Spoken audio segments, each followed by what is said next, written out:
Good afternoon, everyone. Welcome to our Friday, March 10th JF meeting of the Public Health Committee. It's wonderful to be here with all of you today. We have a very busy day here at the Capitol. There are a number of folks who are in and out, a number of committee meetings, JF meetings, also committee hearings. So you will see legislators coming in and out of the building as we go through this JF meeting today. And I will offer opening comments to the good co-chair, Senator Amor. Thank you, Madam Co-Chair. I wanted to first say we wanted to welcome a new member to our Public Health Committee, Representative Kai Belton. Welcome to the Public Health Committee family and the legislature. Thank you for being here. I also wanted to mention that as we are having the JF meeting today, for us to get to this point for any bill, there's a lot of work that goes on behind the scenes. It truly takes community members, advocates, people to share their thoughts about bills. And then we have an opportunity to look at the bill, look at the pros and cons. And then subsequently, we are able to have a public hearing. And as many of the people know, we have hundreds of people who do come to these public hearings. We value each person's views, and then we look at how we can improve the bill. And when we come to this point, so this is important, and it's requires literally a team of people. Some of the people you see and then hear from, but some of the people behind the scenes, which includes our OLR, LCOs, and then the team of people who are really doing work behind the scenes. So we are indebted to each and every one to get us to this point. Thank you, Madam Chair. Thank you so much, Senator Amor. Senator Summers. Okay. Rep. Claritas Citria. Okay, just a couple of quick announcements before we begin. A reminder that the emergency exits are here. We also have two other exits here, but those are the first choice in the event of an emergency. Also, as we go forward today, I want to just thank the committee for their ongoing conversations and the way that we've been able to have conversations here, both in our hearings and in our previous meetings. And I know we're taking up some difficult topics today and appreciate the kind of collegiality and respect that we have for one another as we address these topics and some of the difficult places that these conversations can go. So I thank you in advance for that. And with that, we're going to move on to item 3 on our agenda, which is bills to be considered for JF action. And the first item on our agenda is Senate Bill number 1076, an act concerning aid in dying for terminally ill patients. Proposed action is the JFS to the floor.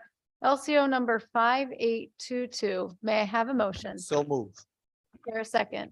Second. Moved by Senator Amor and seconded by Representative Steinberg. I'm going to just go through what the substitute language changes are, and then I will give a little bit of an outline of the bill before we go into discussion.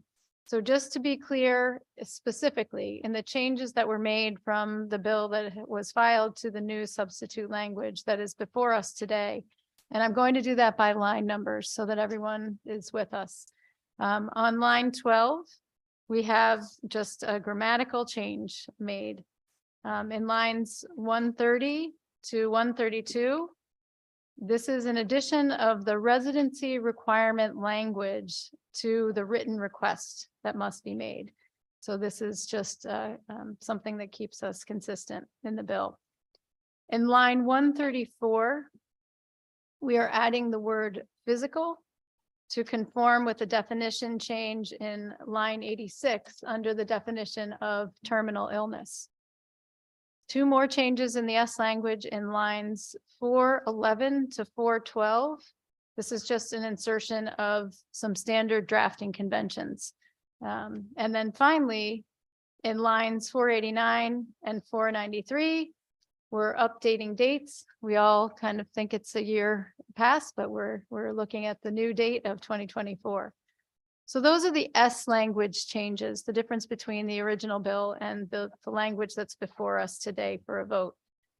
Just going to just walk through the bill as it is, including that S language, a couple of things, and then we'll go to discussion. Just some reminders about what the bill actually before us does. This bill allows terminally ill adults who are 21 or older and competent to obtain prescriptions to self-administer lethal medications.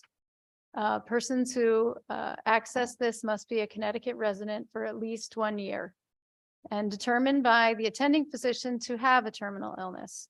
A consulting physician must confirm that the patient is competent and is acting voluntarily.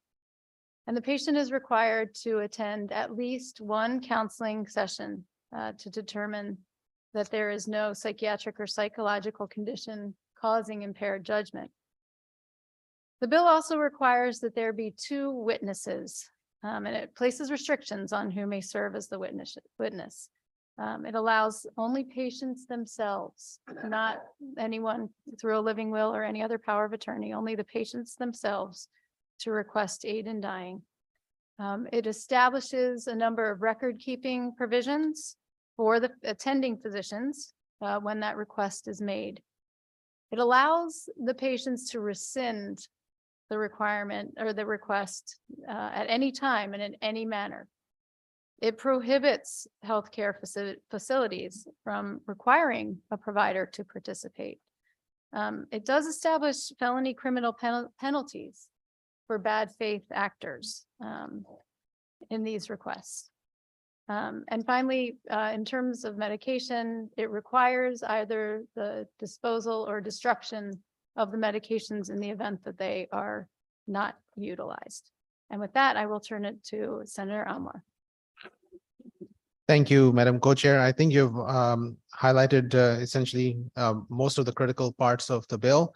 I think this bill is something that the title has been heard by this committee and the community in Connecticut for the past many years.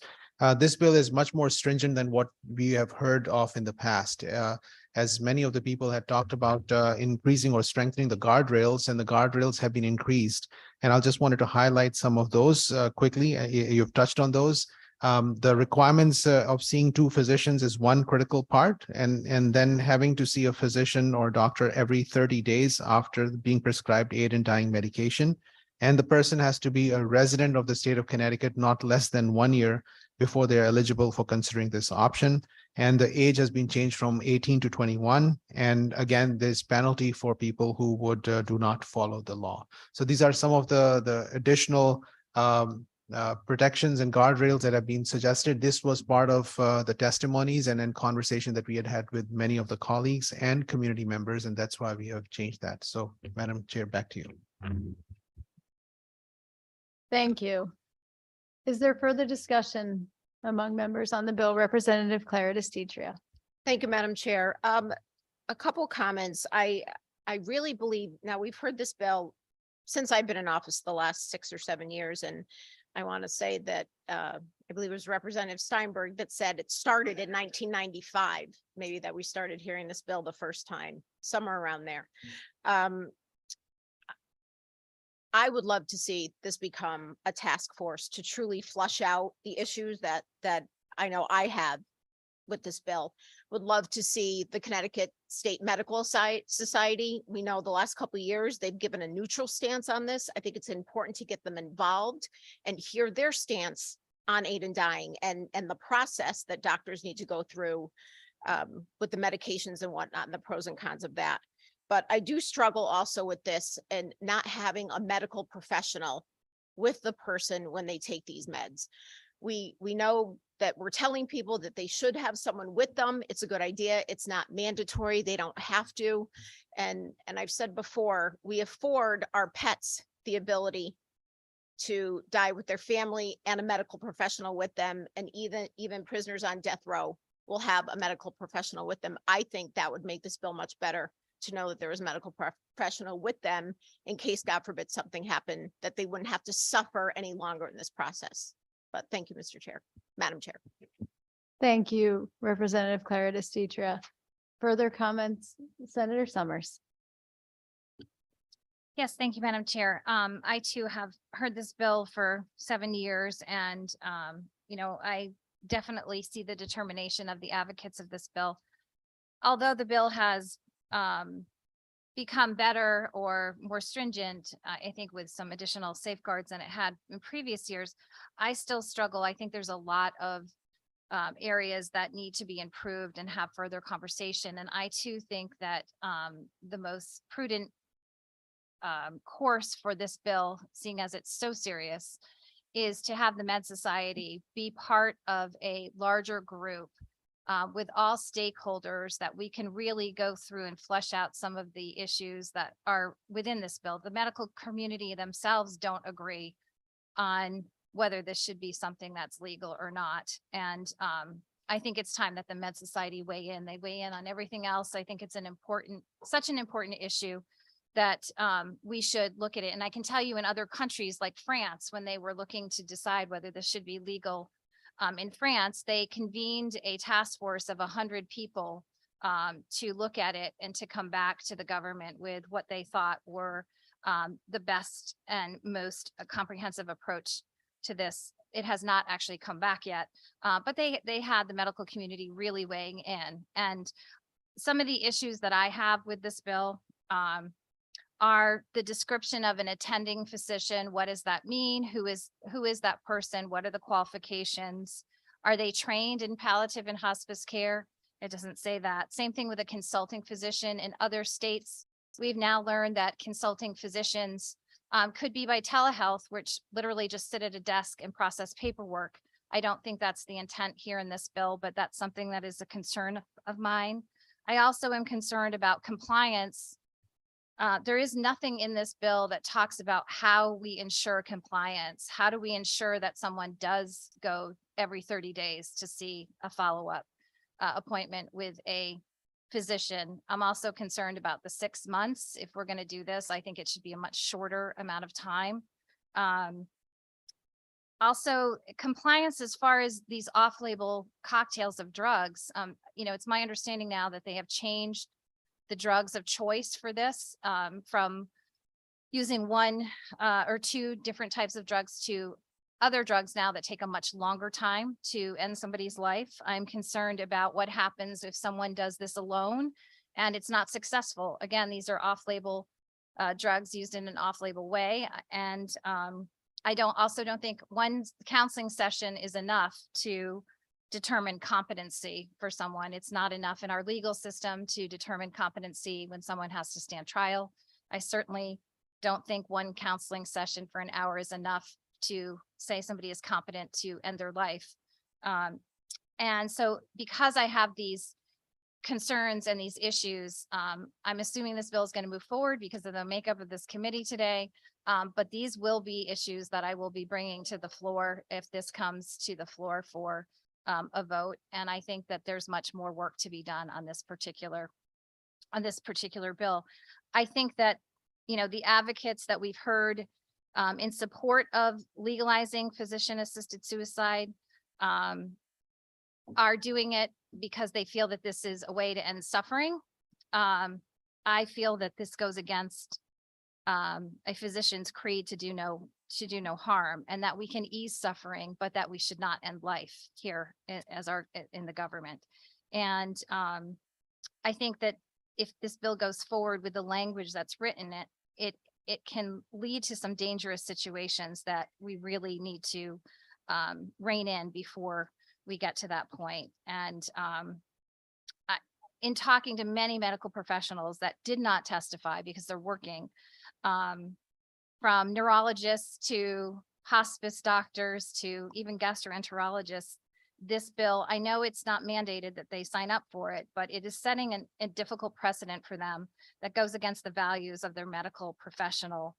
And they feel that there are risks that are inherent with the vulnerable patients that they see, and the increasing pressure that doctors are facing with insurance companies to have a healthy population of patients.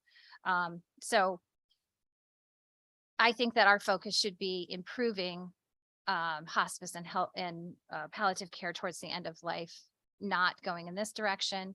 But I just wanted to state my thoughts on the record and to let people know that these will be brought up should this come to the floor in a different form moving forward. So thank you for letting me speak. Absolutely. Thank you, Senator Summers. Is there further comment from members of the committee or questions? Representative Palm to be followed by Representative Berger Javallo. Thank you, Madam Chair. I appreciate the chair's work on this and all of my colleagues on both sides of the aisle for their very thoughtful and astute and compassionate approach to this. We might not agree, but I think everyone has shown tremendous compassion.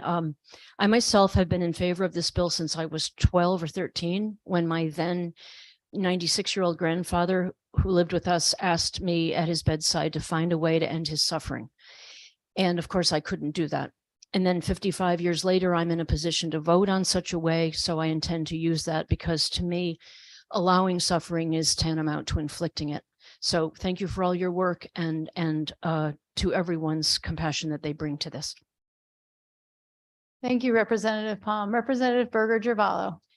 Thank you so much, Madam Chair. And I would like to echo the representative's sentiments that this has been even more than my previous years in debating this conversation. I think this has been the most cordial, although that kind of understates how kind I think everyone has been to one another about this. And I'm very grateful for that, because really the point of this is a kindness at the end of life.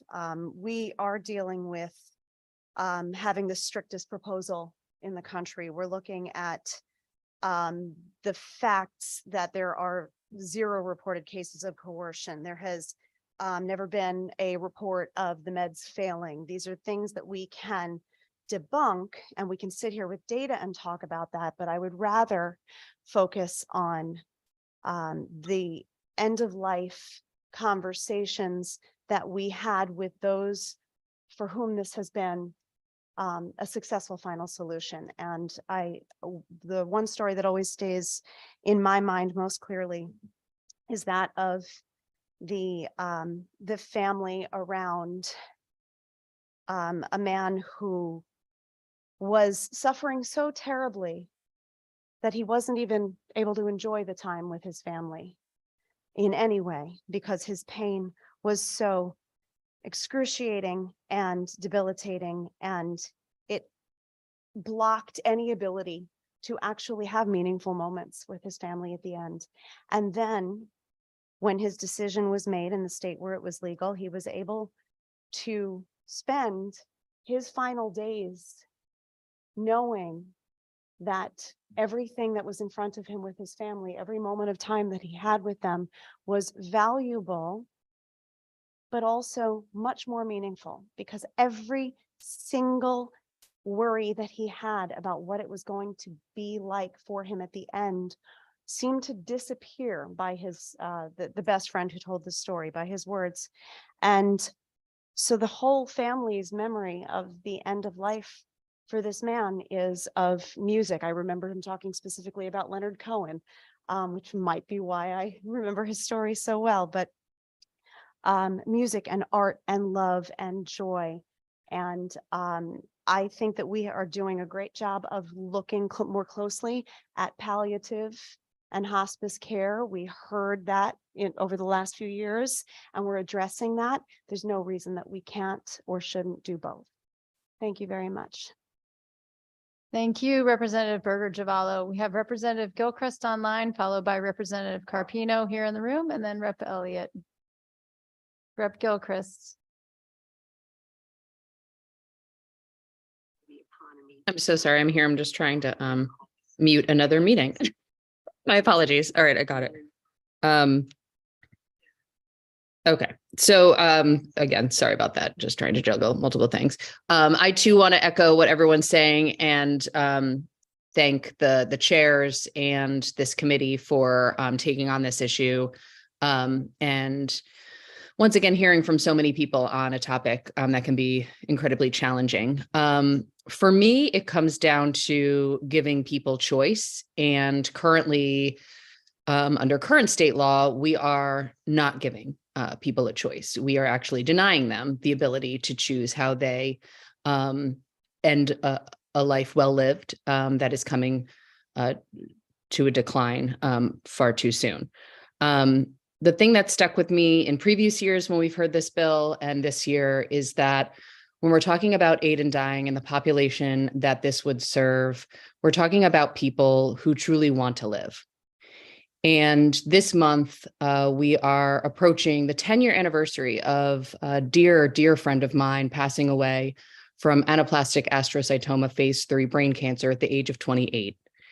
And similar to many of you who have been brave enough to share your experience watching a loved one pass away, I too was in her living room watching her pass away. And she did make it clear that if this was an option, she would have chosen it. And so for her and for so many others who have a terminal illness and want to be able to choose how the life they loved comes to an end, I am in favor of this policy. Similar to my good colleague, Representative Palm, this was a conversation I had, I suppose, since childhood. And so I always had the inclination that I would support this. But since serving in the legislature and understanding the parameters of this bill and what those parameters are, I am 100% in support.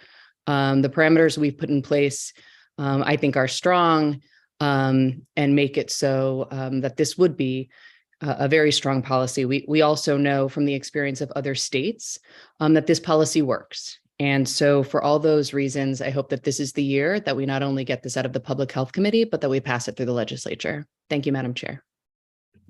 Thank you, Representative Gilchrist. Representative Carpino to be followed by Representative Elliott. Thank you, Madam. I think I see this bill a little bit differently. I don't know anybody in this building who ever wants to see anyone suffer, particularly at the end of their life. And I think some of us are yes, some of us are no. And I think that, at least personally for me, there's a large spectrum in the middle. And for me, I do wholeheartedly believe that this bill has gotten much better or much improved, but I still struggle with a number of issues in this bill. And my colleagues have brought up some of them, but there are a few others. Perhaps as a mother, I worry too much, but are our attending physicians going to be in the state of Connecticut and be able to meet eye to eye in person with the folks that they are giving deadly medication to? Is this something that could potentially be addressed through all of the safeguards we have tried to put into this bill, only via telehealth, where they're not going to have the ability to literally sit in the same room and put eyes on a patient who truly needs medical advice at the end? And then again, looking through the eyes of equity, why are we treating two folks with potentially the same terminal and painful illness differently? If one has the means to go through these steps and to meet with these providers, their death might be deemed one thing. But if they don't have the means to see physicians with their life insurance, their death certificate be labeled differently. And is that a system that we want to set up? And my concerns are with the language of the bill. As I've told proponents of this bill in the past, I really am concerned about how we get to allowing that patient to make the final decision. I believe the final decision should be with the patient. So that's where I think perhaps my place on the spectrum is different from others. But there are a number of concerns I have with this language, and I realize we have a lot to do today, and I will remain committed to keeping an open mind. And I don't think today is the time or place to go through every one of my concerns in this bill, but I'm not there yet. And I truly respect the individuals who think that this is enough to make them feel comfortable. And I don't challenge them, I just disagree with them. But for me, I'm not there yet, ma'am. And I appreciate the thoughtful and respectful way for which you have managed this entire process. And I just wanted to put that out there publicly. Thank you, Representative. Representative Elliott to be followed by Representative Cook. Thank you, Chair McCarthy Vahey. So I've been working on this for the last 7 years since I've gotten elected. I want to just thank incredibly the work of our current chair, who has committed to this as soon as she found out that she was going to be chair of this committee. So thank you, Kristen. I appreciate it. And thank you to Representative Steinberg, who chaired this committee for a number of terms, who has been committed to this work as well. Both of you, I see as major champions of this bill. And I think that it's in finally a form that could potentially see passage through both chambers and hopefully become law. I mean, ultimately for me, the fact that we already allow people to come off of machines or drugs that are keeping them alive and can make that choice means that we're allowing the other side of that coin to take a medication to end their life. To me, we aren't doing anything particularly different ethically when it comes to this decision-making process.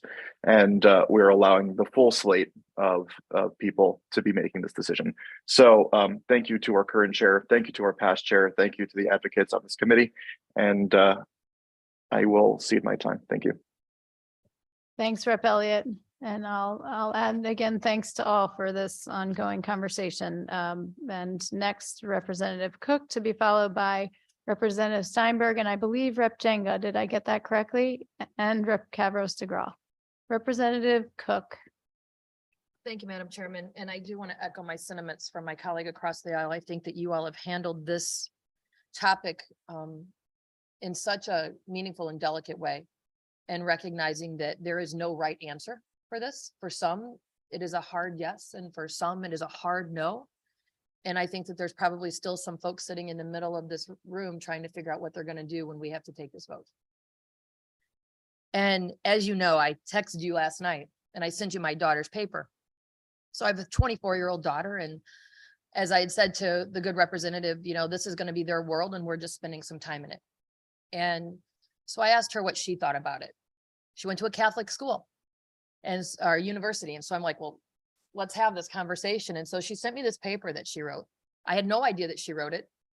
She's graduated with her master's degree, but never had she shared the paper. But we've had this conversation. So I asked for it and she sent it over and apologized for her 2019 writing skills. But with that, I wanted to read the top quote that she started her paper with, which I thought just really set the whole rest of the thing for me. And it said, "One should die proudly when it is no longer possible to live proudly." And it was by Friedrich Nietzsche, and I probably butchered his last name. And then it went on to say that death is inevitable and it is bound to happen, but no one knows exactly when, where, or how the majority of the time. And that was just literally the first two sentences. And it goes on and on and on, and I'm happy to share it. But I think the point with that is this: I've sat around this table now for going on like, this might be my 12th year on this committee. And I think we've heard this bill almost every year. And I came in here with a hard no, with tons of concerns. I came in here before I had lost my father, my mother-in-law, my father-in-law, my stepmom, and seeing them all go through different phases in their life and different deaths.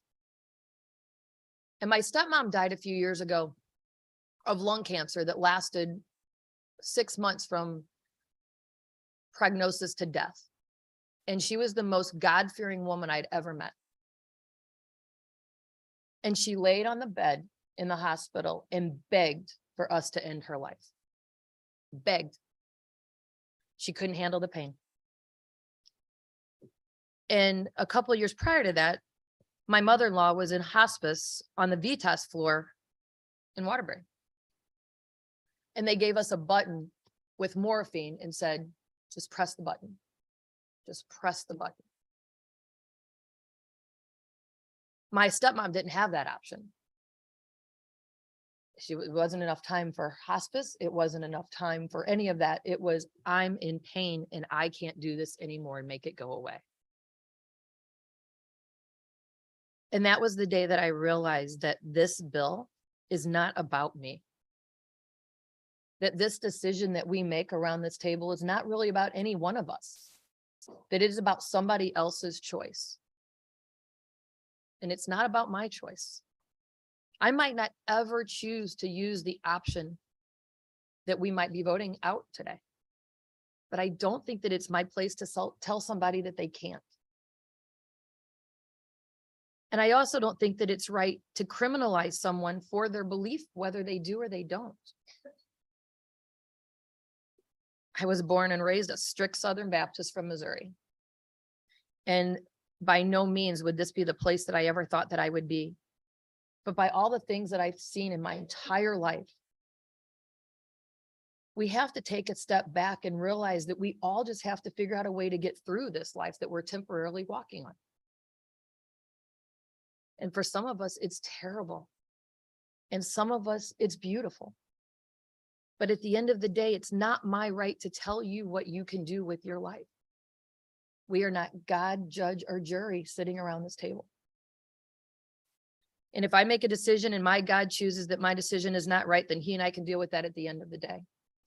And I would hope that when we walk out of here and we press our buttons, whatever that looks like, that we can respect those decisions. But I don't think that anybody should not be able to feel that they can not die proudly when you have the ability to live proudly. Thank you, Madam Chairman.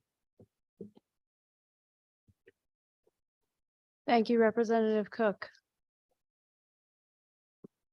Representative Steinberg. Thank you, Madam Chair. I find it very hard to follow up on the words of my colleague, Representative Cook. They're really beautiful words, and I associate with all her remarks except for being Southern Baptist, which I can't claim.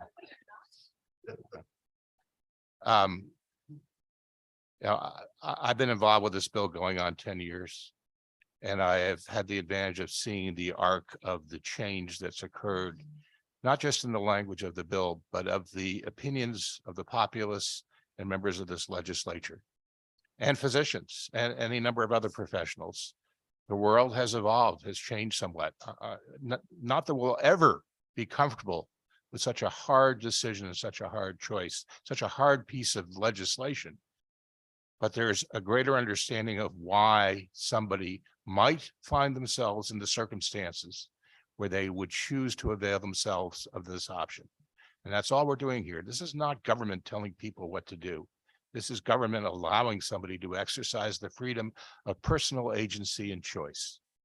And even though I find the current form of this bill extremely restrictive, and it will actually further limit the number of people who will ever be able to avail themselves of this, I defend it as something because it has attempted to address the issues raised in this committee year after year about real concerns.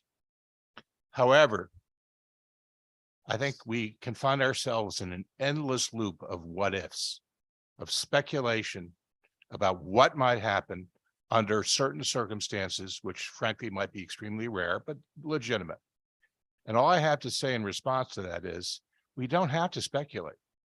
We have many states that have practiced this for years. We have one state that's done it for over 20 years. So if that's any consolation to you, a lot of the things we're speculating about, we're worrying about, simply haven't happened with laws in other states that are not as restrictive as what we have here in the state of Connecticut.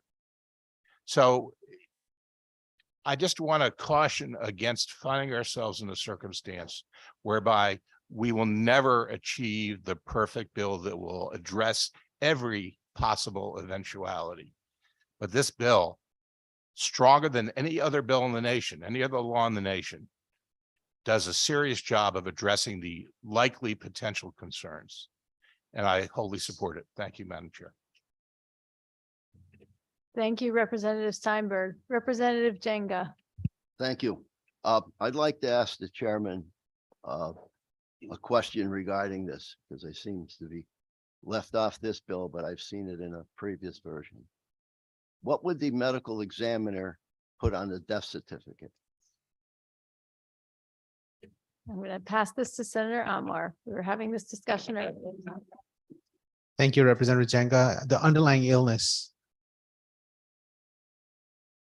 If it's, let's say if it's lung cancer, metastatic lung cancer, or it's a melanoma, which is metastasized throughout the body, that's what's the cause of death. And that's it.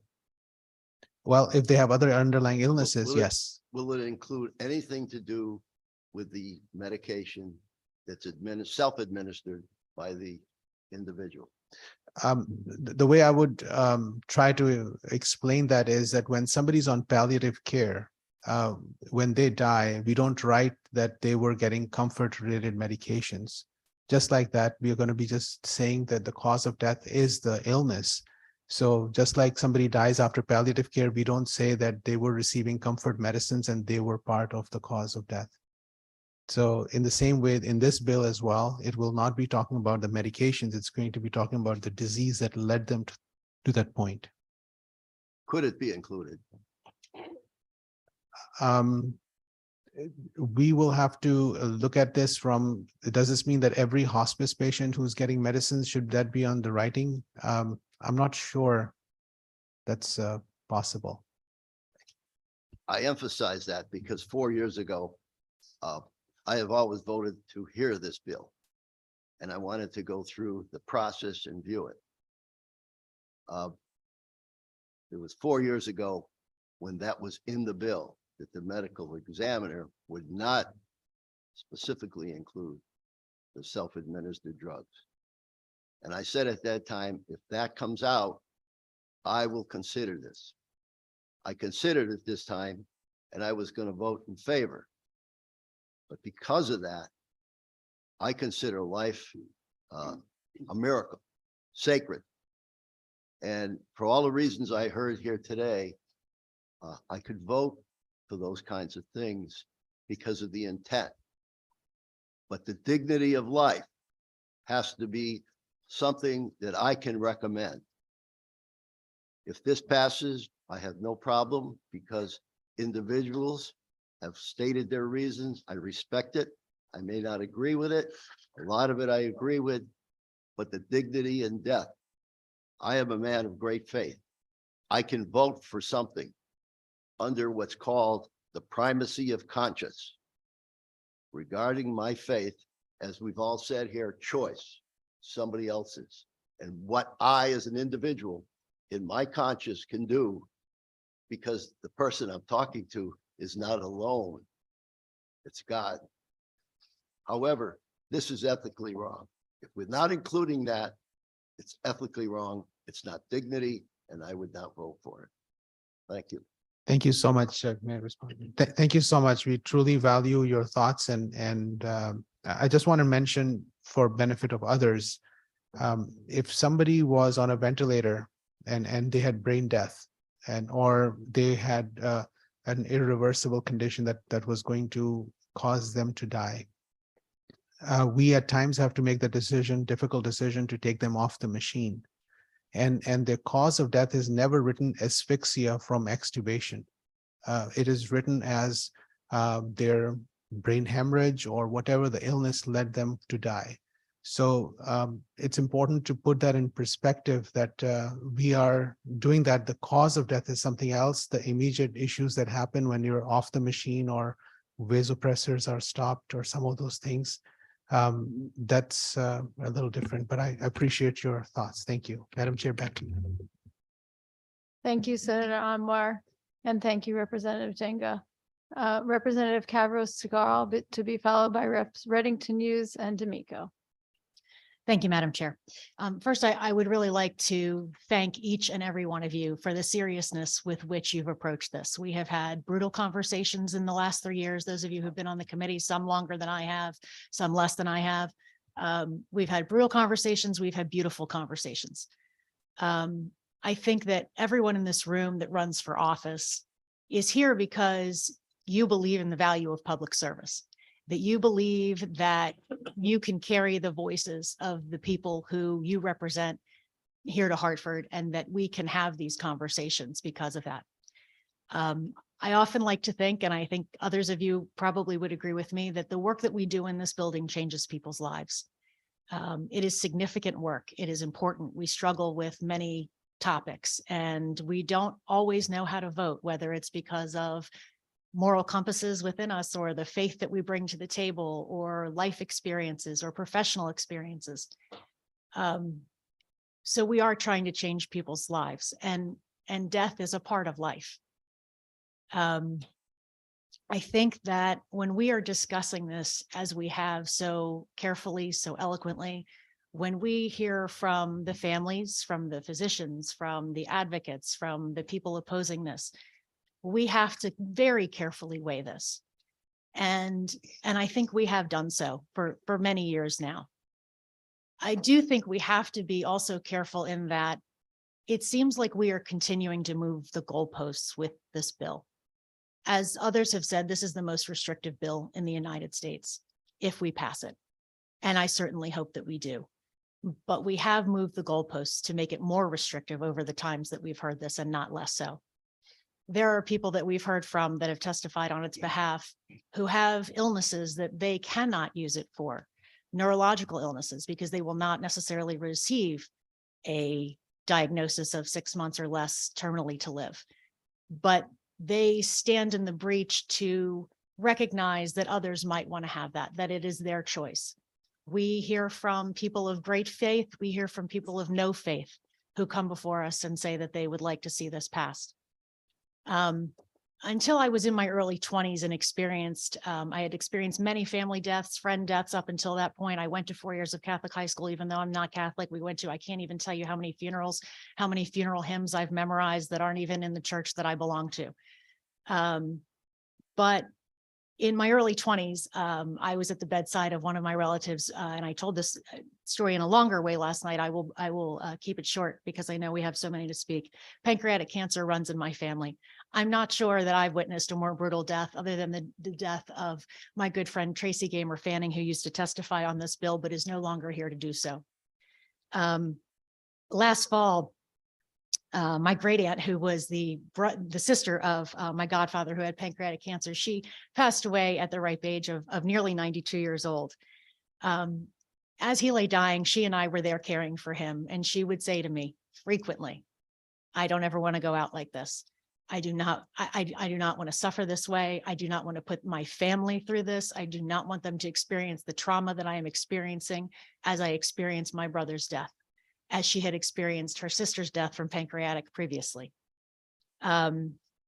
She was, she died from old age. She died from a variety of causes, ultimately, heart failure. But my daughter was the exact same age last fall that I was when I sat at my godfather's bedside. She said to me, very similarly to Representative Cook, she said, I have been through funerals. I have been through deaths of even her own contemporaries. She said, I have never sat with someone as they lay dying. And she said, I thought I believed in aid in dying, but having not been through an experience like this, I don't think I could have been sure. She was there for the death rattle. She was there for the moaning. She was there for what I would call a death mask. And she said, I more firmly believe it now than I ever have. Not everyone will have that experience and come out on the other side believing that this should be a choice for someone. But I think that we talk a lot about giving people the freedoms to choose. We talk a lot about the dignity of the people we serve. And I think that that's where this comes down to me, that people should have the choice to leave this earth in as much as they can, the way that they choose. We have many sudden deaths, we have many traumatic deaths, but when you are facing this sort of death and knowing that we have healthcare providers that often do provide wonderful palliative care, and we can improve that care. But I will tell you that I've been through situations where they weren't able to provide that care in the way that they may have wanted to, in the way that we wanted them to, in the way that our loved ones wanted to receive it. And so I am a yes today, obviously, from what I've said. And I respect everyone who is a yes. I respect everyone who is a no. I respect everyone who is a maybe. And my hope is that for the families that we have heard from, that we continue to have to look in the face every year that we hear this, that this is finally the year that we can say that we got it done. And I thank you for the time, Madam Chair. Thank you, Representative Cavros-Segal. Representative Reddington Hughes, to be followed by Rep. D'Amico. Thank you, Madam Chair. And I too echo the sentiments of how mindful people have been while this has been created as far as the bill itself. I have come from a different scenario because I, as a young woman, had a mother who died of cancer, but it took 8 years to take her. She was 41 when she was diagnosed, and she valiantly fought. So for me, it's hard because she was given a year to live initially. And if something like this was in play, then I may have lost out on those 7 years. Because I think that, you know, we as humans really don't know the amount of days that we have here on the earth. I certainly appreciate, you know, all of the work that went into this because I think that it came from a place of sincere concern and the thought process of trying to help those who are in a lot of pain. I just have a hard time even looking at what was used as an example previously, which really was withdrawal of care in the case of someone who no longer has extenuating care done versus poisoning someone and not poisoning them, but allowing them to poison themselves and end their life in what may be a very lonely atmosphere. So I have concerns because I think that, yes, everyone should live life valiantly, but I would hate to see somebody's end of life being that of a very loneliness. Thank you. Thank you, Representative Redding to use. Representative D'Amico. Thank you very much, Madam Chair. I will not be articulate or as articulate as my colleagues, and I will try to be brief. So I really appreciate all the sentiments and all the thoughtful ideas that have been put forth by all of my colleagues on both sides of the aisle. Years ago, this would have been a tough vote for me. I've been on this committee for several years, as Representative Steinberg well knows. 8 years ago, this would have been a really difficult vote for me, but it is a difficult vote no longer. I have heard, and as all of us have heard, so many stories of the horrible, painful, horrific deaths that people have suffered in our state needlessly. So for me, this is not a difficult vote. I am going to vote yes. But what I wanted to do was clarify something that I think I think there's a misunderstanding, a basic misunderstanding for some people, not for all, but for some, that this bill allows for suicide. And I recoil from that expression because suicide means self-death.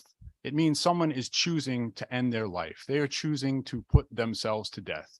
And from my perspective, and take it for what it's worth, that choice has already been made. For the people that this bill seeks to help, that you're not choosing death. God has made that choice. If you're a religious person, Mother Nature or fate has made that choice for you. If you're a non-religious person, some higher being has made the choice. It's not your choice anymore. But the choice that you do have is, since that choice has been made for you, now the choice that you have is how will you finish out your days here on this earth? And you can do it. I think that this bill, with all the safeguards that are built into it, and we don't need to name them all because I think people are aware of all the safeguards, perhaps the strongest safeguards in the country after all these years that we've been debating this. With all the safeguards, you have the opportunity, if you choose, to end your life in a way that you decide, and it gives you autonomy. It allows you to die with dignity. And I'll just say one final thing. Two stories that I've heard over the last 8 years with this bill have really resonated with me. The first one was very early on, maybe 8 years ago, 7 years ago, whenever we first did this. One of our colleagues came to this room and talked about the painful, unbearable death that his mother suffered several years ago. And no amount of morphine, no amount of palliative care, no amount of anything could ameliorate her suffering. And that has stuck with me for all these years. And the second story that I think of is my friend whose wife comes here every year to beg us to do this bill, to get this through so that other people won't have to suffer the humiliating, painful, undignified death that he suffered from pancreatic cancer.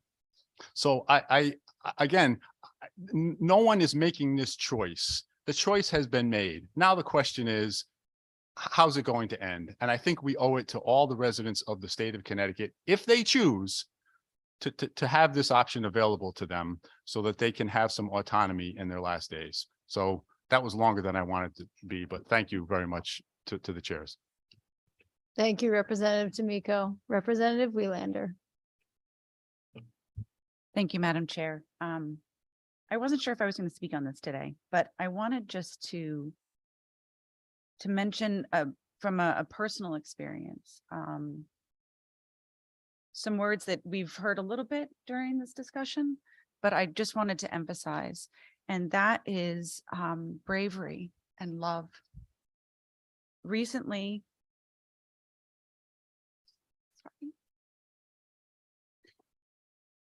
I lost my mom. You can do this. You can do this. You are doing it. She had a long-term condition and we didn't know how long we had. And so when Representative Reddington Hughes was mentioning that, it's a hard thing to live with.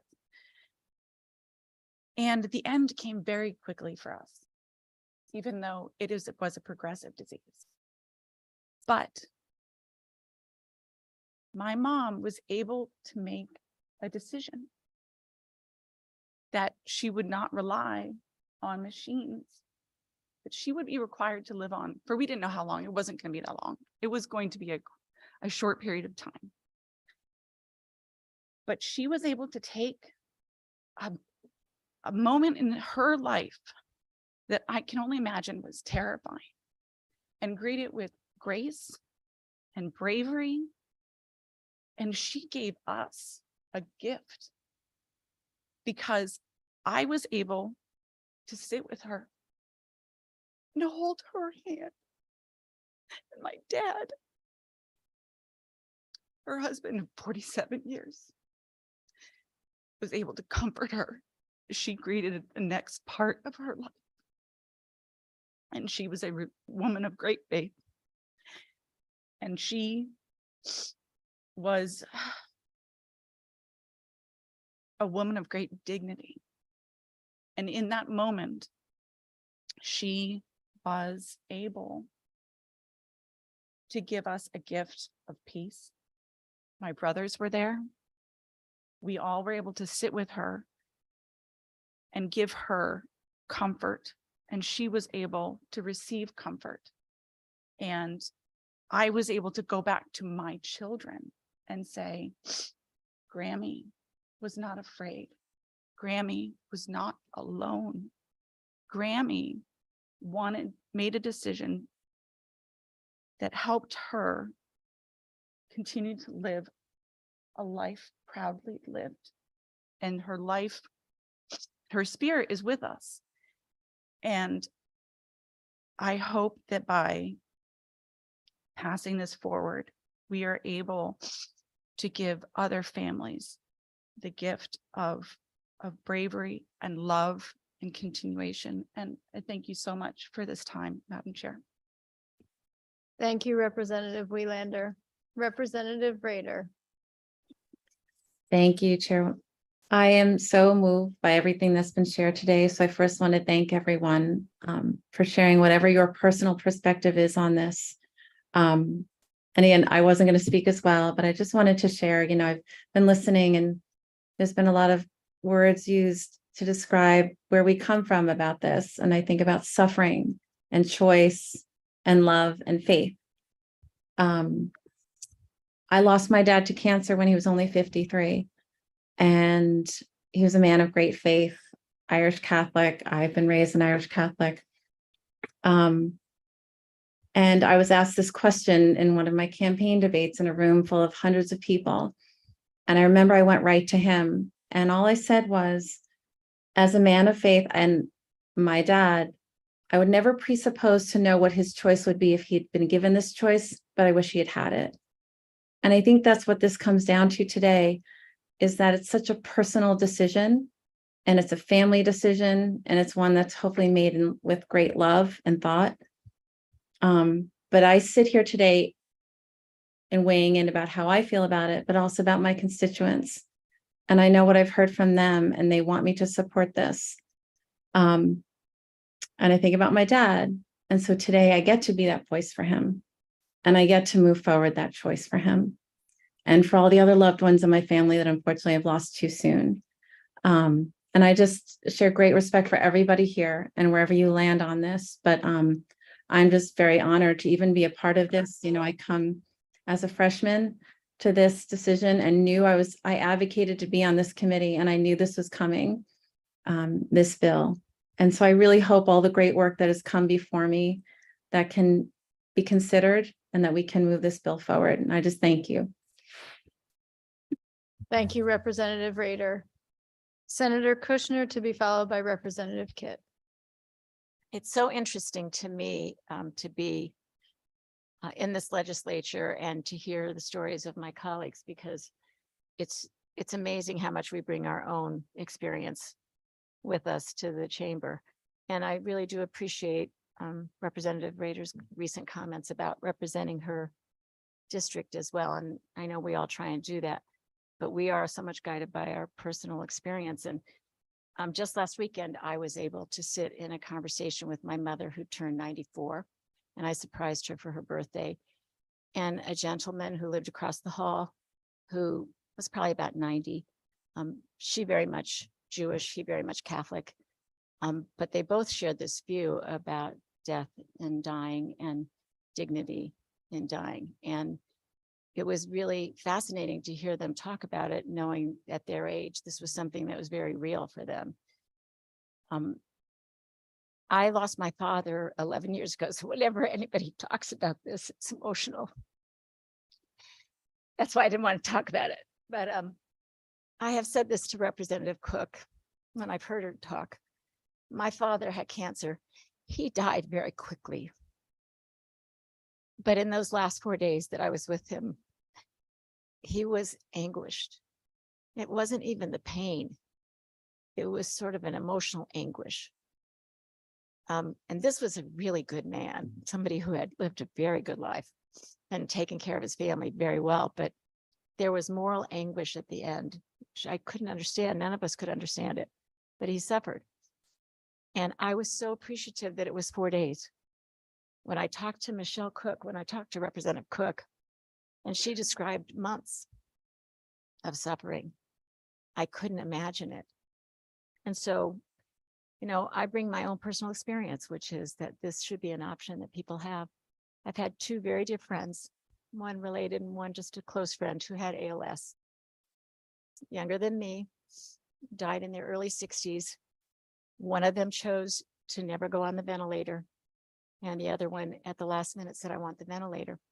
People make different choices, but we have to respect those choices. And for me, this isn't a hard vote. It's something I've thought a lot about, and I'm very committed to, and I'm really appreciative that we're having the conversation and that it's been respectful, it has been said. And thank you. I didn't expect to speak, but thank you for the opportunity. Thank you, Senator Kushner. Representative Kitt. Thank you, Madam Chair. I want to echo what everyone has said about the compassion in this room that we've heard today and around the debate the entire session. I too wasn't planning on speaking, but I kind of wanted to follow through on something of what Representative Wiellander spoke about in her mother's choice near the end not to go on a ventilator. I've told some of my colleagues this, but I suffer from some autoimmune diseases, and a few years ago, I was faced with a very difficult and dangerous surgery, and there was a real possibility that I was not going to make it through the surgery. And I sat down and had very difficult discussions with everybody in my family about my wishes and drafted the living will and all the healthcare proxies. But I was able to have that conversation with my loved ones that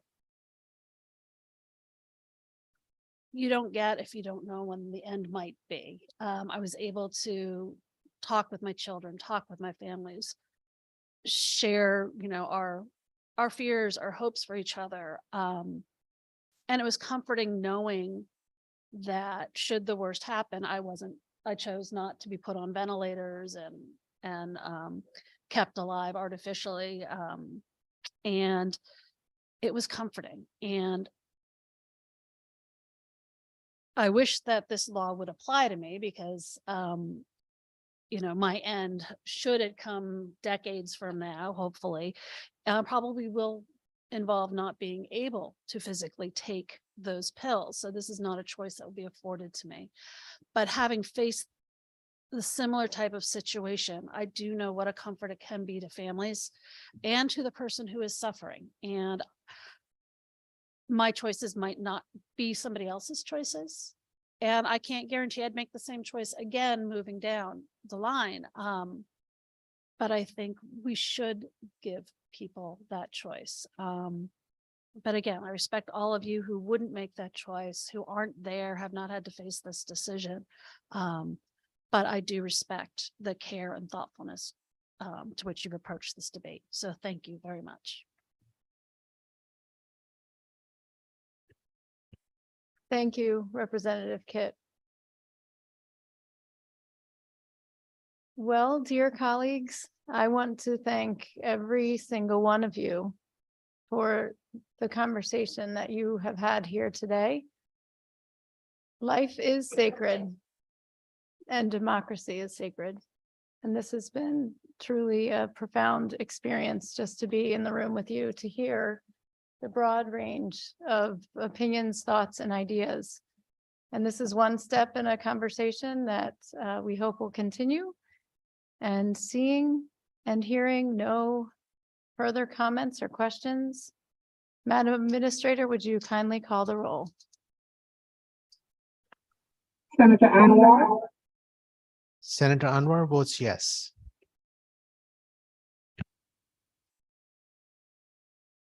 Representative McCarthy Vahey. Representative McCarthy Vahey votes yes. Senator Kushner. Senator Kushner votes yes.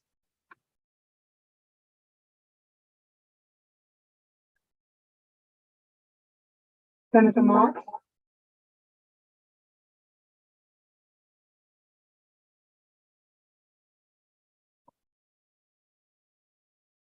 Representative Parker. Representative Parker votes yes. Senator Summers. Senator Summers votes no.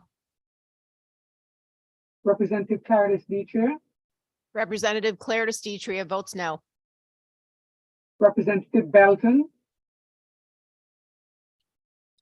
Representative Belton votes yes. Representative Berger Givallo. Representative Berger Givallo votes yes. Senator Cabrera. Representative Carpino. Representative Carpino votes no. Representative Cook.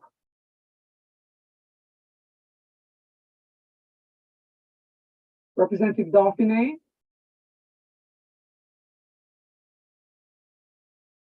Representative DiCaprio. Representative D'Amico. D'Amico votes yes. Representative Denning. Representative Denning votes yes. Representative Elliott. Representative Elliott votes yes. Representative Foster. Representative Foster votes yes. Representative Django. Representative Jenga votes no. Representative Gilchrist. Representative Gilchrist votes yes. Senator Gordon. Senator Gordon votes no. Representative Cavros DeGraw. Cavros DeGraw votes yes. Representative Kit. Representative Kit votes yes. Representative Kennedy, Representative Lenahan, Representative Linehan votes yes. Representative Mara, Representative McCarthy, Representative McCarty votes no. Representative Palm, Palm votes yes. Representative Perello, Representative Perillo votes no. Representative Radar, Representative Raider votes yes. Is that Raider you said? yes, Yep, thank you. you're welcome. Senator Rahman, Representative Reddington Hughes, Reddington Hughes votes no. Representative Ryan, Representative Ryan votes yes. Senator Slack, Senator Slapp votes yes. Representative Steinberg, Representative Steinberg votes yes. Representative Terciak, Representative Waylander, Representative Welander votes yes. Representative Zupkis, Representative Zupkis votes no. Senator Kushner, I had already voted, but I voted yes. Senator Cabrera, Representative Cook, Representative Cook votes yes. Representative Dauphiné, Representative DiCaprio, Representative Kennedy, Representative Mara,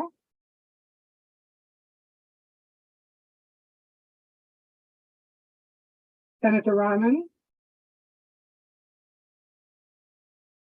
Representative Terciak. Thank you, Madam Chair. Madam Administrator, I believe Senator Marks is here to vote as well. Yep, Senator Marks votes yes. Thank you.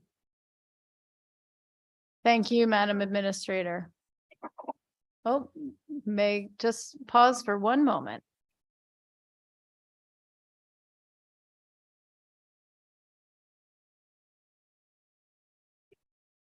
Okay, thank you, everyone.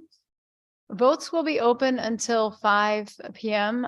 Folks can may vote on Zoom and I believe in the committee area up on the 3rd floor. Second item on our agenda is Senate Bill number 1075. This is an act concerning hospice and palliative care. This is a JFS to the floor, LCO 5675. May I have a motion? Second. Moved by Representative Cook, seconded by, I believe that was Representative Zupkis. Is that right? Oh, Representative Claridis Tetria. Okay. We do have substitute language on this bill. And if you just give me one moment. Our substitute language will now require the Department of Public Health with the DSS to establish a hospice hospital at home pilot program. This would be providing in-home hospice care through a combination of in-person and telehealth. Under the bill, the commissioner may actually apply for a Medicaid waiver, and it requires policies, individual and group health insurance policies to cover in-home hospice. Finally, it does allow APRNs to independently administer the IV fluids or medications. Is there discussion on this item?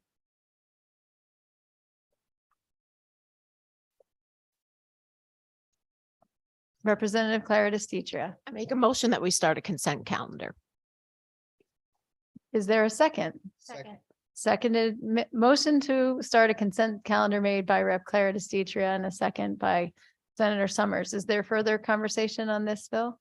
Yes, Senator Anwar. Thank you so. Thank you so much, Madam Co-Chair. I just wanted to make a quick little comment. I wanted to thank Senator Summers for her efforts with this bill. through the course of the last few years, when we've had the conversation on aid in dying, it was almost the conversation would be, well, we need better improvement in hospice.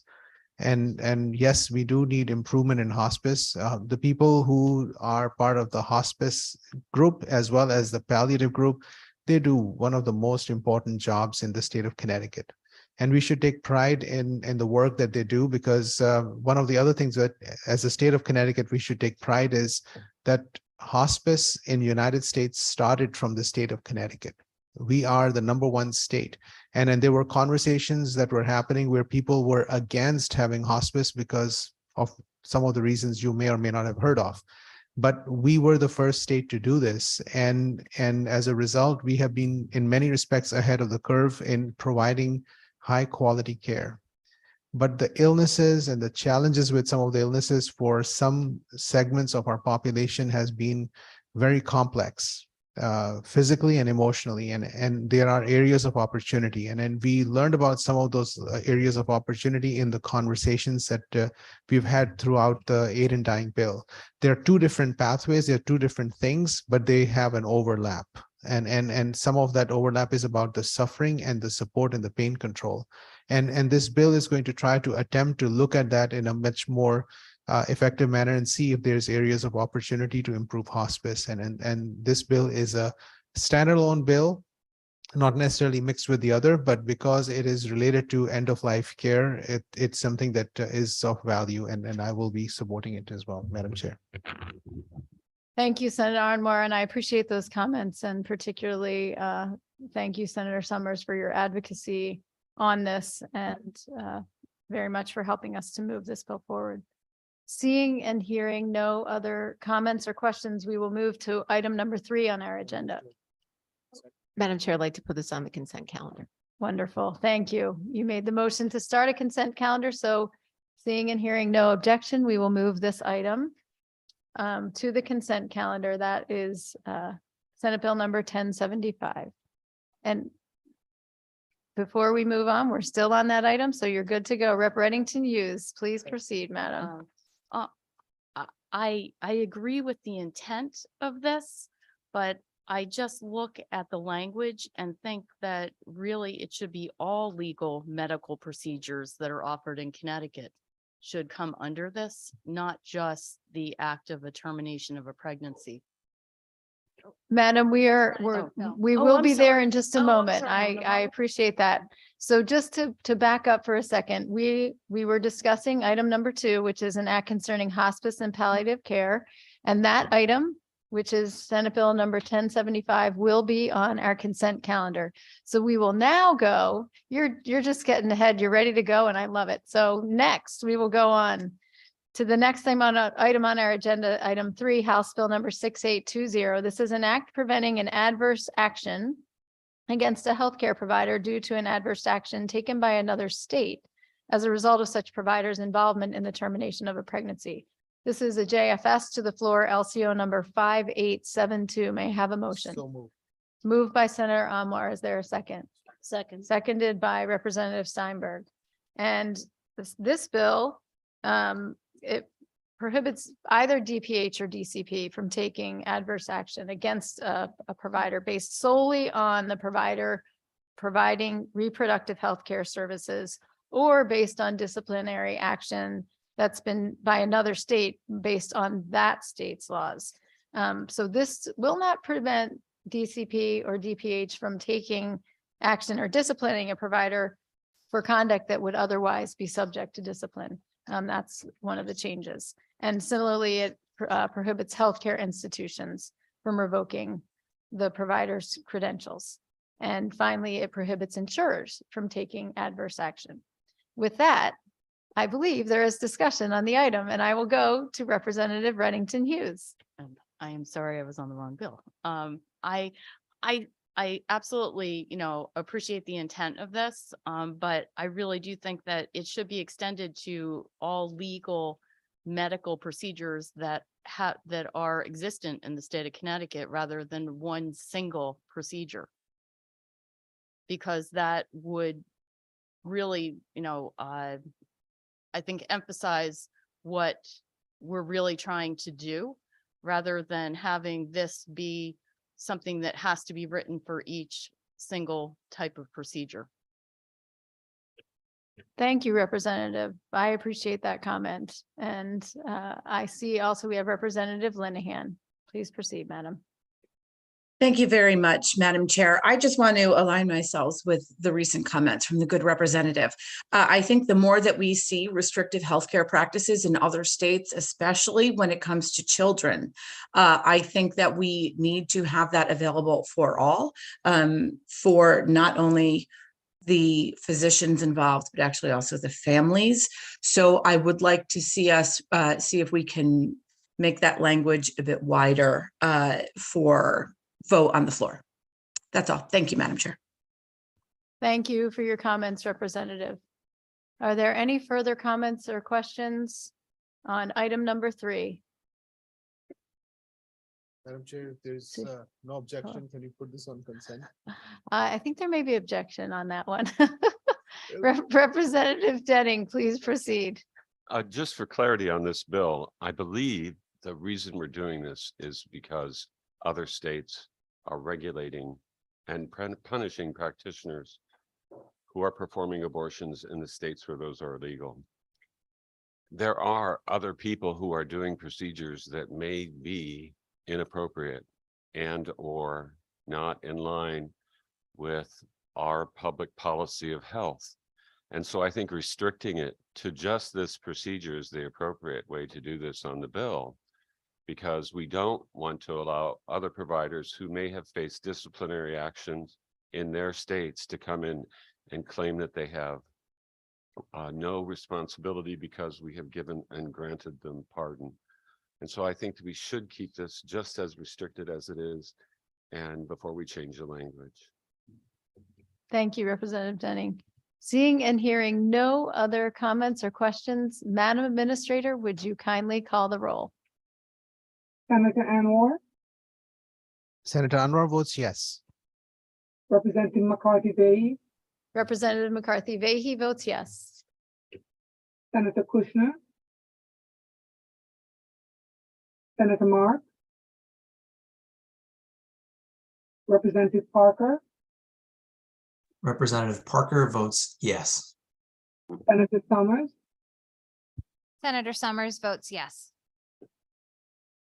Representative Claritas Dietrich, Representative Claritas Dietrich votes yes. Representative Belton, Representative Belton votes yes. Representative Berger Javallo,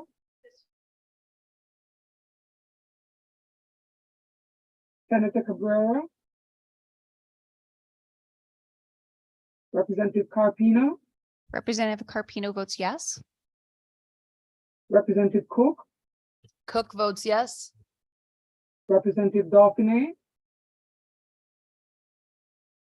Representative DiCaprio, Representative D'Amico,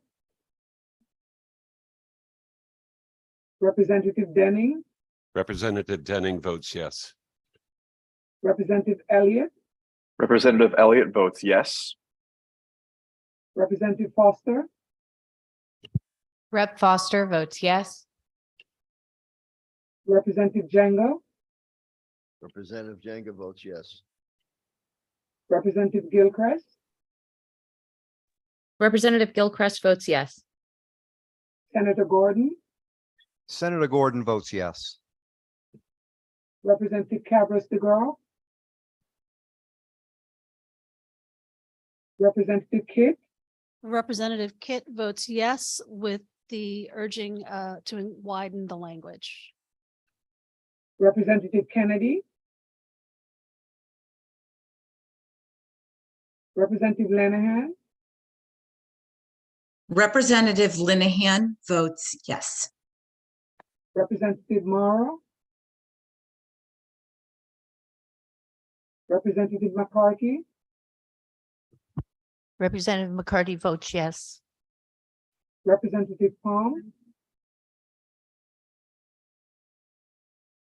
Representative Perillo, Representative Perillo votes yes. Representative Rader, Representative Rader votes yes. Senator Rahman, Senator Rahman, vote yes. Representative Reddington Hughes, Representative Reddington Hughes votes yes with some added language. Representative Ryan, Representative Ryan votes yes. Senator Slack, Senator Slapp votes yes. Representative Steinberg, Representative Steinberg votes yes. Representative Terziak, Representative Wielander, Representative Wielander votes yes. Representative Zupkis, Senator Kushner, Senator Marks, Senator Marks votes yes. Representative Berger-Givallo, Senator Cabrera, Representative Dauphiné, Representative DiCaprio, Representative D'Amico,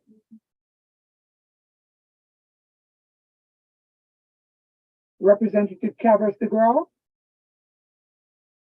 Representative Kennedy, Representative Mara, Representative Palm, Representative Terziak. Thank you, Madam Chair. Thank you, Madam Administrator. The next item on the agenda is item number 4. We will be holding that bill. It's not quite ready to go, so you will see it again with some other, with substitute language going forward, so to be determined. Next item on our agenda is item number 5, House Bill number 6821. This is an act concerning education regarding cytomegalovirus. This is a JFS to the floor, LCO 5811, and I hear a motion. So moved.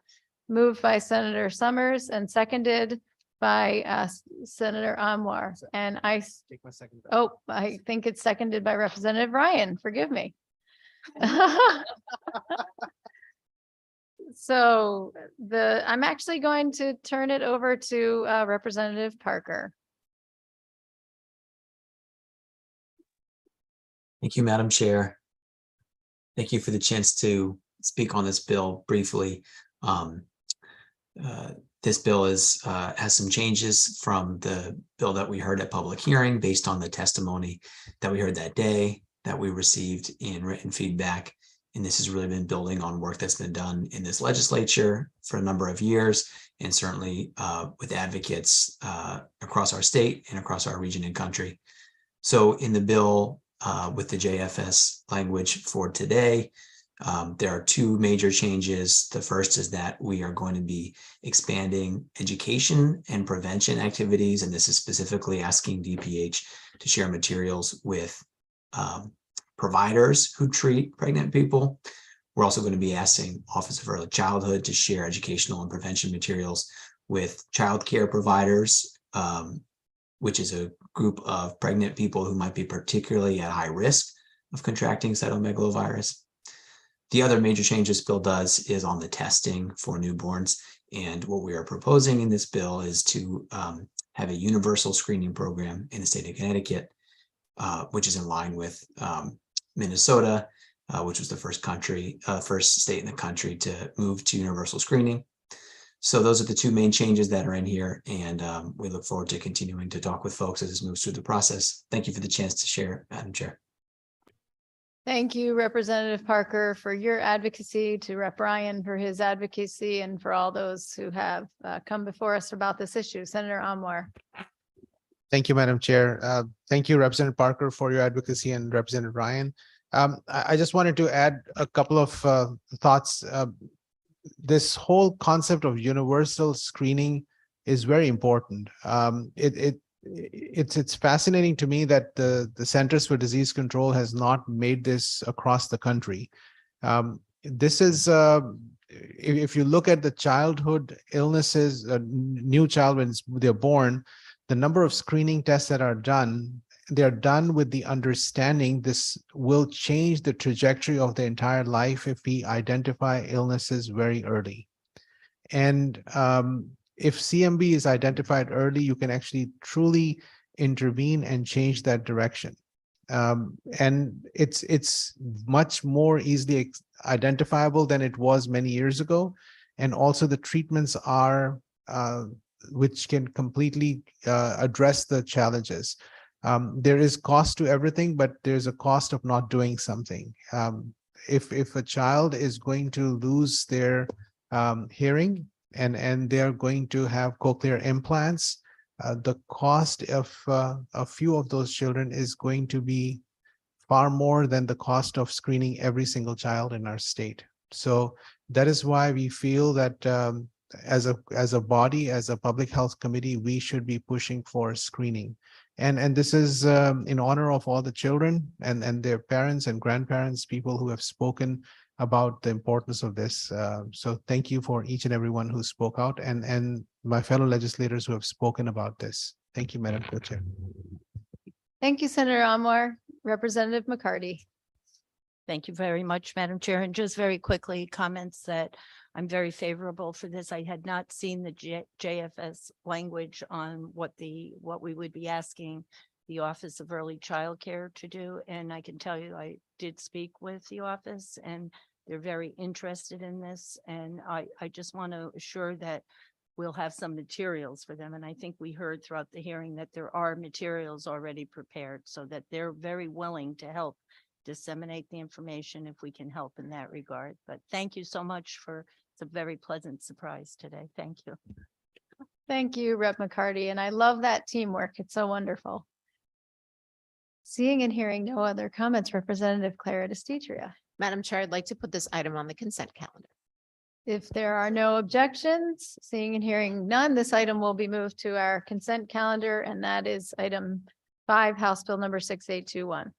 So the next item on our agenda is item 6, Senate Bill number 1160, an act concerning perinatal mood and anxiety disorders. This is a JF to the floor. May I have a motion for the bill? So moved. Moved by Senator Summers, seconded by Representative Clara DeStitria. Is there discussion on this item? Representative Linehan. Thank you very much, Madam Chair, for this opportunity. I support this legislation wholeheartedly. I do think that there needs to be a slight change, and that would just be the addition of pediatricians and neonatal attendees or physicians of some that reach that population at some point. Because, and I'll be very brief, but I've said this before, that I myself suffered from postpartum intrusive thoughts with all 3 of my children. They're very scary.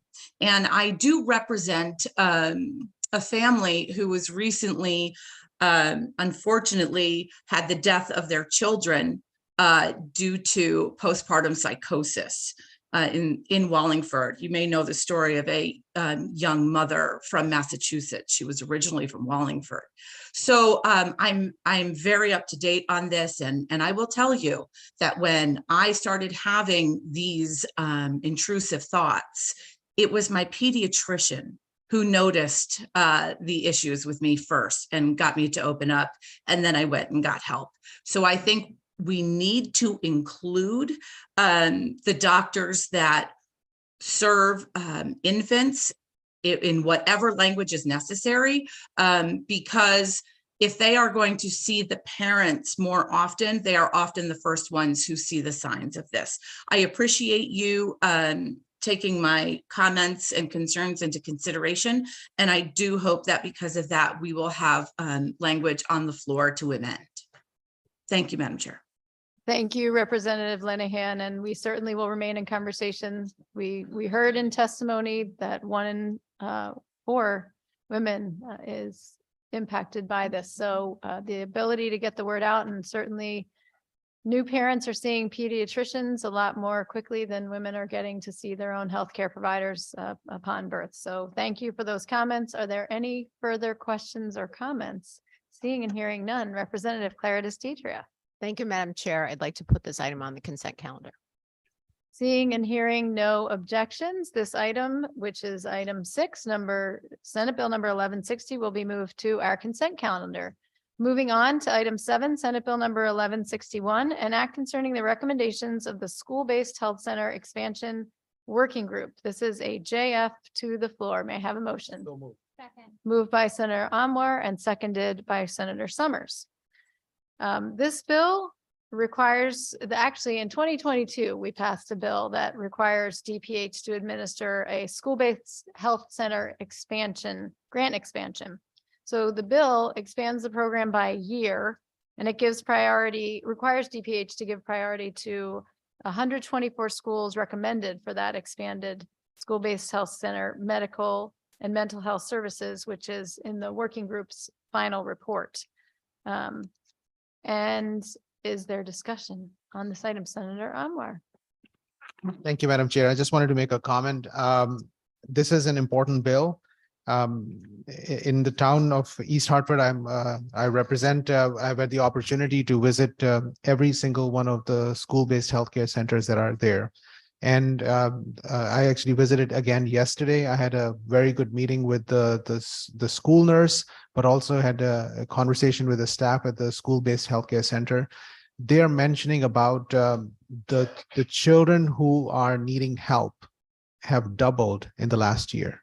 And this is some real challenges, and the access for the children is as simple as the school nurse identifying there's a problem and saying, let me help you, take you to the school-based healthcare center and provide them comprehensive physical and emotional healthcare and get them connected with the right safety net of support system.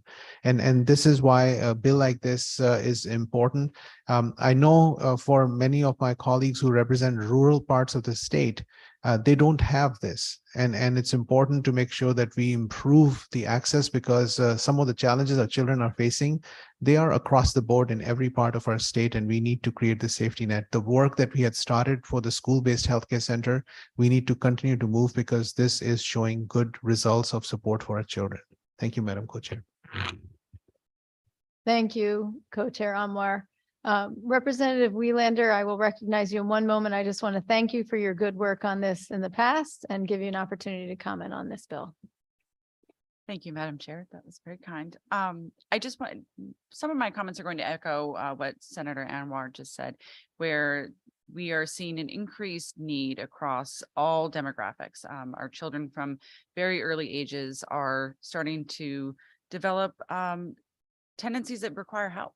And so it is more important than ever that we get these early interventions into our schools, and interventions that I just want to add work in parallel with our public school system. So these are things that are not going to usurp our school nurses or school psychologists. This is something that will be an added support level and is not done at a cost to the district. So it is something that I think can be incredibly valuable. And I'm so glad that this legislation is opening it up to other areas and school districts across the state that were identified as being in need of student access to mental health services. So thank you so much for your continued work on this, Madam Chair and Mr.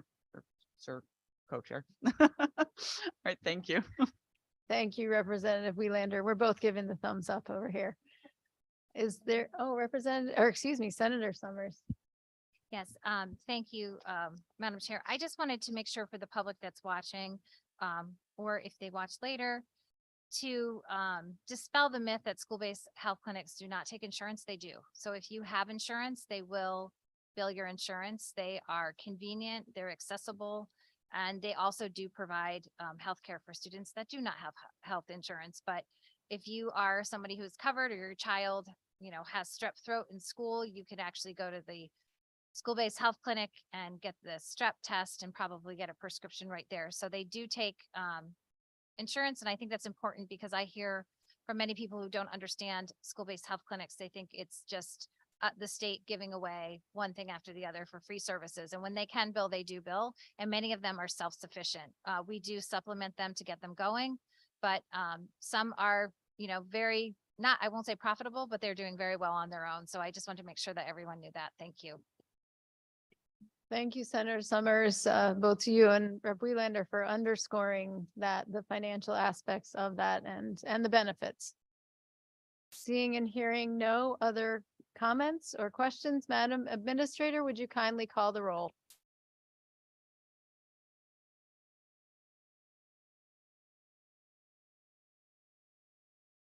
Senator Anwar, Senator Anwar votes yes. Representative McCarthy Vahey, Representative McCarthy Vahey votes yes. Senator Kushner, Senator Marks, Representative Parker, Representative Parker votes yes. I'm here. Senator Marks says yes. thank you. Senator Summers, I'm sorry, I thought I was Representative Parker there for a minute. Senator Summers votes yes. Representative Clarice Detrier, Representative Clarice Detrier votes yes. Representative Belton, Representative Belton votes yes. Representative Burger Givallo, Senator Cabrera, Representative Carpino, Representative Carpino votes yes. Representative Cook, Representative Cook votes yes. Representative Dauphiné, Representative DiCaprio, Representative D'Amico, Representative Denning, Representative Denning votes yes. Representative Elliott, Representative Elliott votes yes. Representative Foster, Rep Foster votes yes. Representative Jenga, Representative Jenga votes yes. Representative Gilchrist, Representative Gilchrist votes yes. Senator Gordon, Senator Gordon votes yes. Representative Cabras DeGraw, Representative Kidd, Representative Kit votes yes. Representative Kennedy, Representative Linehan, Linehan votes yes. Representative Morrow, Representative McCarthy, Representative McCarty votes yes. Representative Palm, Representative Perillo, Perillo votes yes. Representative Rader, Representative Rader votes yes. Senator Rahman, Senator Rahman vote yes.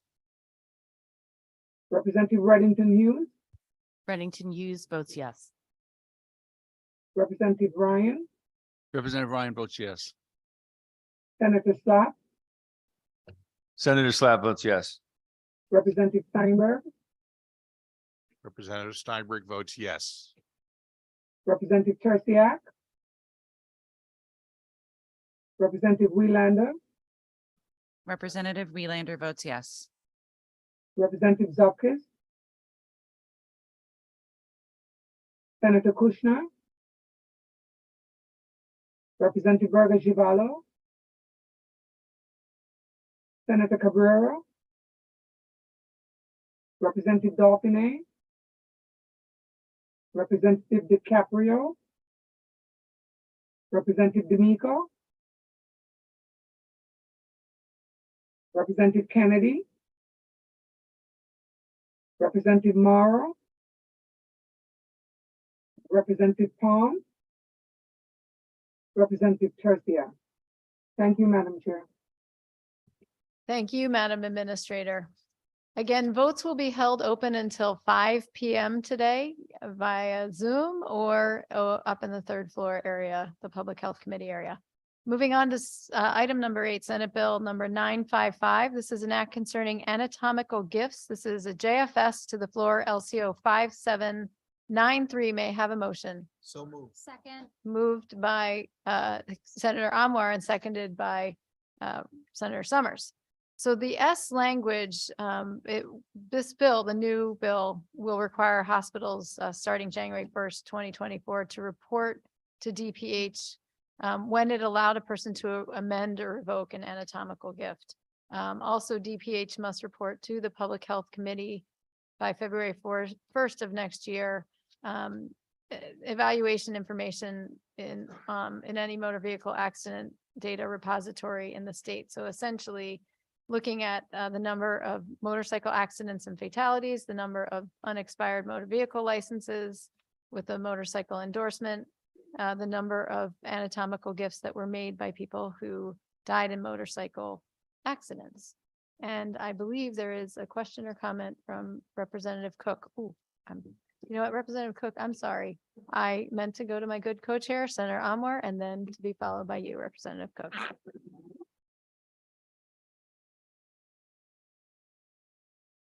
Just wanted to clarify, the LCO number is 5793 for the bill, for everybody's benefit. I think the purpose of the bill is to look at, there are unfortunately motorcycle accidents in our state. And many of the times the individual may or may not be wearing a helmet. And this bill is just looking at trends about the number of people with the licenses for motorcycles and how many of them have registered to be donors, and also looking at the number of deaths that have happened in our state. If you look at the group that we are trying to see if we can come together, it will require DPH to talk to the organ procurement organization of the New England area. Many other parts of the country are also looking at what's going on with the waiting lists for transplants, and is there area of opportunity or better coordination, and this will actually give us the data to start to do this a little bit better. So thank you, Madam Chair. Thank you, Co-Chair Anwar. Representative Cook, thank you for your patience. No worries. Thank you, Madam Chair. And so Senator Anwar, thank you for your words. And now I'm just a little bit more confused. So my first question about this is, where did this come from? If you could start there, and then I will continue. Anyone? So thank you for the question, Representative Cook. There was a proposed bill that Senator Looney had put forward, and I think it comes from two places. One is that we want to save people's lives. There's actually a bill in transportation today related to motorcycle helmets. So it comes from that. It comes also from the idea that we know that we struggle with organ donation. And we've certainly experienced that here in the General Assembly. We've learned a little bit more about that. So sometimes both those things can be true at once. So the S language was an effort to really gather information so that we could understand the state of things, both with what's happening with those motorcycle deaths, as well as what is happening with organ donations. And certainly welcome Senator Anwar to add anything to that. Okay, so then to follow up that, so we're targeting motorcycle riders, but not motor vehicleists, right? So what is the reason for that? I'm going to turn it over to Senator Anwar. I think that data may already be there, but this part of the data is what people are looking at right now. But I don't understand the discrepancy of it. And I'm not saying I'm for or against it. I mean, I guess what I'm just really confused as to why we're segregating out one population. If somebody has agreed to be an organ donor, then they've agreed to be an organ donor. If they haven't, they haven't.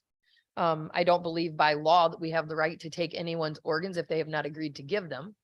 So then my question is, why are we targeting simply motorcyclists? And why is this necessarily in front of us as opposed to maybe public safety, who I'm sure already has data? So I'm just trying to understand why we're doing this. Sure.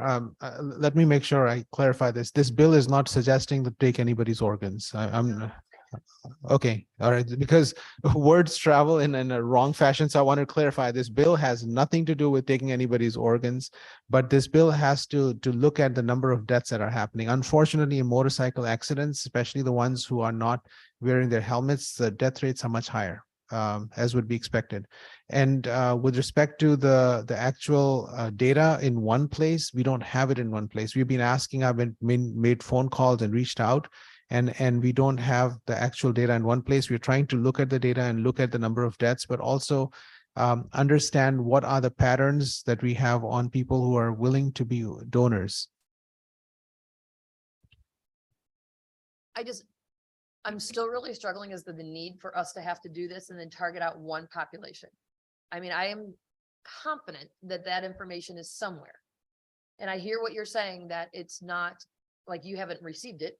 or you've asked for it, and so I'm not doubting that there's not been an ask. I'm just really struggling as to why we're targeting out simply motorcyclists as opposed to all folks that,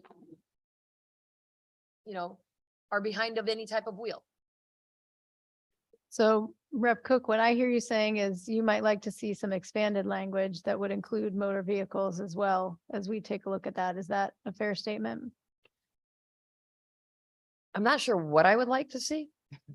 I'm just saying, for me, this just doesn't make a lot of sense. And I'm not saying that I don't understand the need for organs. I get that this does not donate anybody's organs if it's not unwanted. I said that earlier, but I will repeat it again. But I'm just trying to understand why we're commissioning the Department of Public Health to collect data on public safety issues when it should be the Department of Public Safety.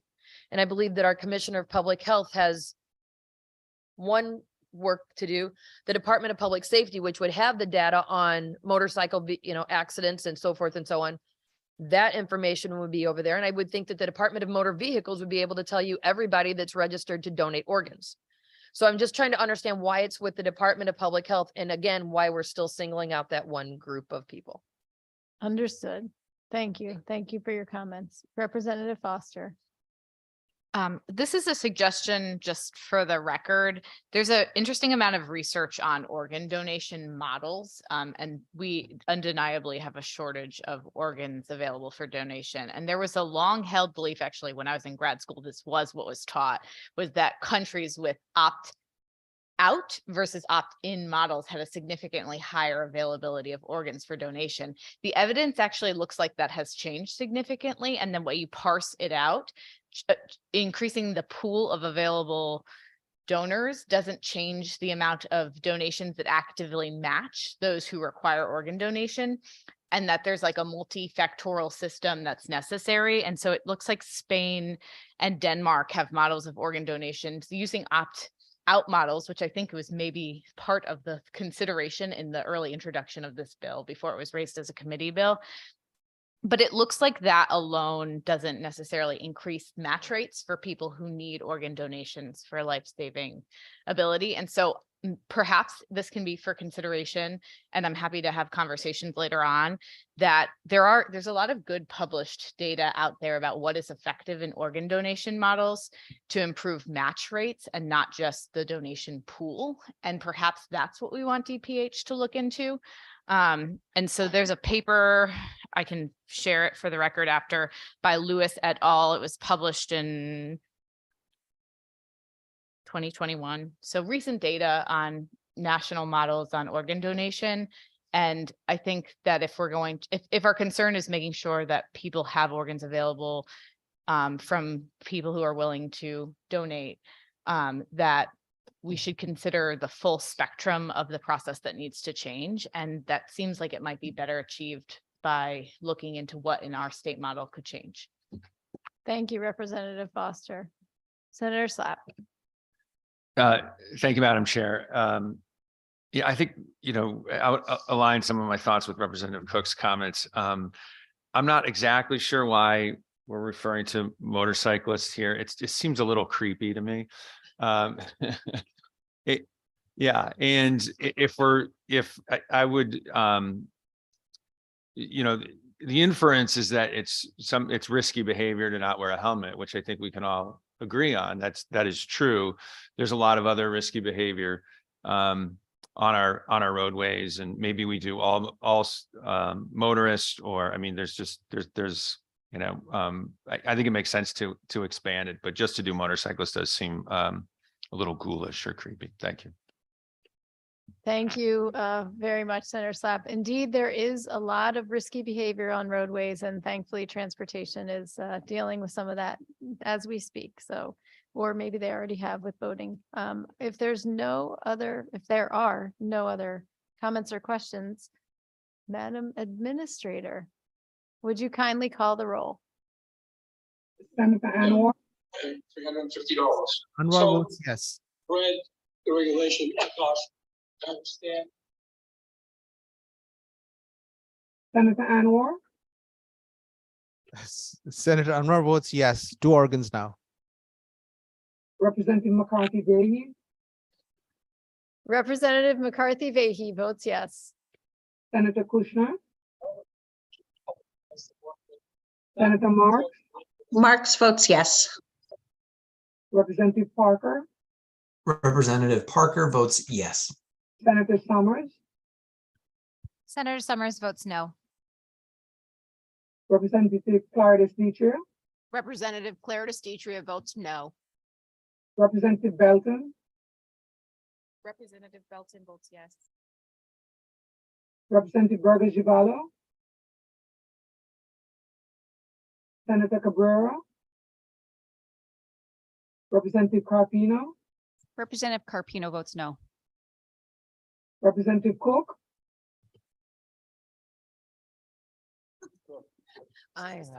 Representative, Cook- I'm here, Beverly. Representative Cook votes yes, but we need to change this.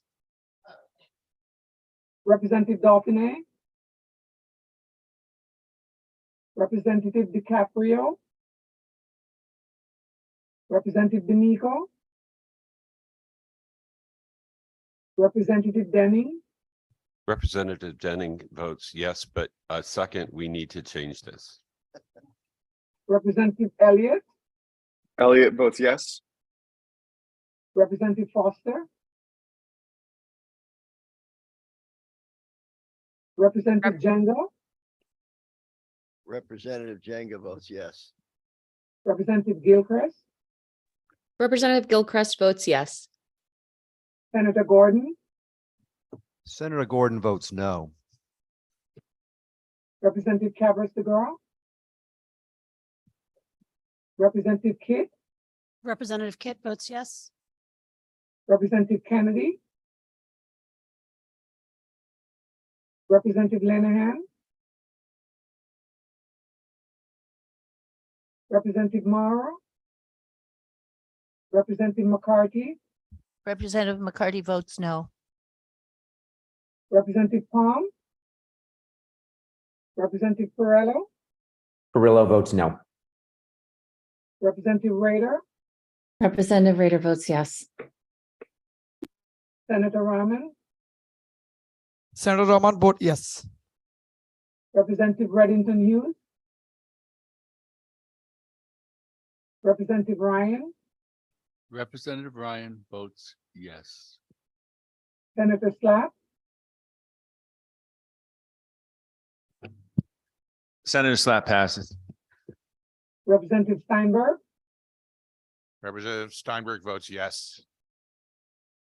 Representative Terciak, Representative Welander, Representative Welander votes yes. Representative Zupkis, Senator Kushner, Representative Burgess Givallo, Senator Cabrera, Representative Dauphiné, Representative DiCaprio, Representative D'Amico, Representative Foster, Rep Foster votes yes. Representative Cabras-Degra, Representative Kennedy, Representative Lenahan, Representative Morrow, Representative Palm, Representative Terciak. Thank you, Madam Chair. Hello? Reddington Hughes. Thank you, Madam Administrator. I believe Representative Reddington Hughes is here and would like to vote. Reddington Hughes votes no. Thank you. Thank you. I'm wondering if we should vote on the consent calendar now? Would that be all right? Okay, I'm looking at our wonderful attorneys. So we have another section, but because the consent calendar is the bills in section number 3, we are going to go ahead and vote on our consent calendar now. And we had a motion and a second already for that. We have 3 items on the consent calendar. That's Senate Bill number 1075, an act concerning hospice and palliative care, LCO 5675. It's Item number 5, House Bill number 6821, an act concerning education regarding cytomegalovirus, JFS LCO 5811. And that's item 6, Senate Bill number 1160, an act concerning perinatal mood and anxiety disorders, JF. Madam Administrator, would you kindly call the roll? Senator Anwar, Senator Anwar votes yes. Representative McCarthy Vehy, Representative McCarthy Vehy votes yes. Senator Kushner, Senator Marks votes yes. Representative Parker, Representative Parker votes yes. Senator Summers, Representative Clara Estrella, Representative Claire DeStitria votes yes. Representative Belton, Representative Belton votes yes. Representative Burgess Givalo, Senator Cabrera, Representative Carpino, Representative Carpino votes yes. Representative Cook, Representative Cook votes yes. Representative Dauphiné, Representative DiCaprio, Representative D'Amico, Representative Denning, Representative Denning votes yes. Representative Elliott, Representative Elliott votes yes. Representative Foster, Rep. Foster votes yes. Representative Django, Representative Jenga votes yes. Representative Gilchrist, Representative Gilchrist votes yes. Senator Gordon, Senator Gordon votes yes. Representative Capras DeGraw, Representative Kitt, Representative Kit votes yes. Representative Kennedy, Representative Linehan, Representative Linehan votes yes. Representative Morrow, Representative McCarthy, Representative Palm, Representative Perello, Perillo votes yes. Representative Rader, Representative Rader votes yes. Senator Rahman, Representative Reddington Hughes, Reddington Hughes votes yes. Senator Rahman vote yes. I'm sorry. thank you, sir. Representative Ryan, Representative Ryan votes yes. Senator Slapp, Senator Slapp votes yes. Representative Steinberg, Representative Terciak, Representative Welander, Representative Welander votes yes. Representative Zalkis, Senator Kushner, Senator Summers, Senator Summers votes yes. Representative Burgess Givalo, Senator Cabrera, Representative Dauphiné, Representative DiCaprio, Representative D'Amico, Representative Capras DeGraw, Representative Kennedy, Representative Morrow, Representative McCarthy, Representative McCarty votes yes. Representative Palm, Representative Steinberg, Representative Terciak. Thank you, Madam Chair. Thank you, Madam Administrator. Okay, so that's it for section 3. Just remind you, we held item number 4. So we are going to move on to Roman numeral number 4, proposed bills to be drafted as committee bills. I will remind folks that these were proposed concepts that will now be drafted into legislative language. We will not have additional hearings on these items. However, we will have an opportunity to vote on those bills with their fully drafted language. So item 1 is proposed Senate Bill number 171, an act allowing pharmacists to prescribe birth control medication. May I have a motion? Moved by Senator Summers and seconded by Representative Clara Distria. This bill language, as we discussed in screening, will largely reflect language that actually passed out of general law in House Bill 6768, parallel with some changes to it. Again, we will have an opportunity, once drafted and filed, to review the language and discuss here at a JF meeting, as we did with the items in number 3. Is there any discussion on this item? Again, a vote to draft. Seeing and hearing none. Are we required to have, can we have a voice vote, or is there? Okay. Is there any objection to a voice vote? Seeing and hearing none, all those on Zoom, please prepare to vote and unmute yourselves.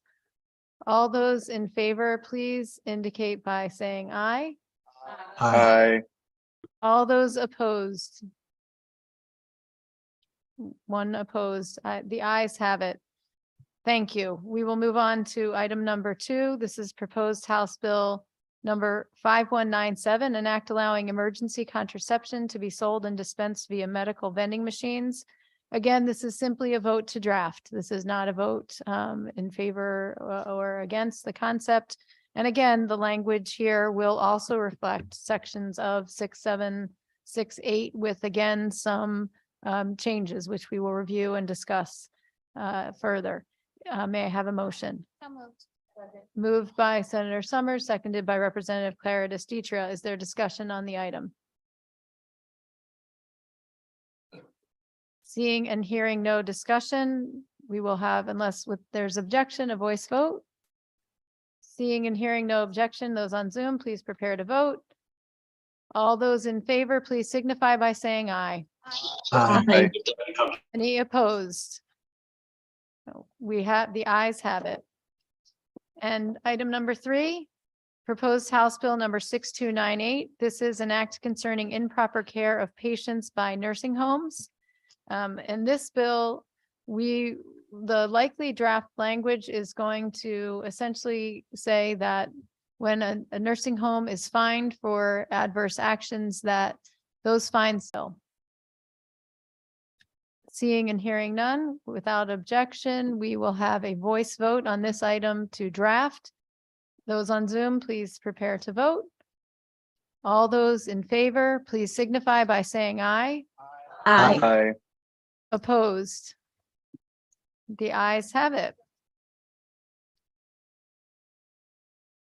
Oh, did I miss? Madam Chair, did we get a motion? Thank you so much. See, look, everyone's packing up and I did it too.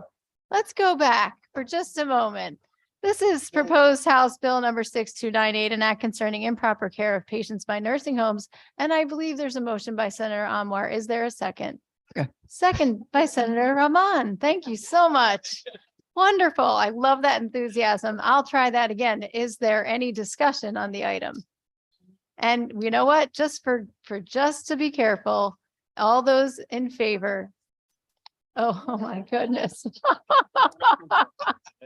All those in favor, we're going to do it again. Please signify by saying aye. Aye. Any opposed? Wonderful. Again, the votes will be held open until 5 p.m. We will have a hearing on Monday, the 13th, beginning at 11 a.m.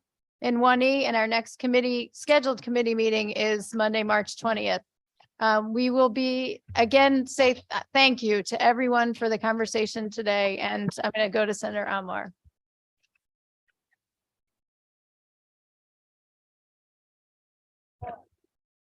Thank you. We are officially in recess.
Hi, Rep. Dauphine, how are you?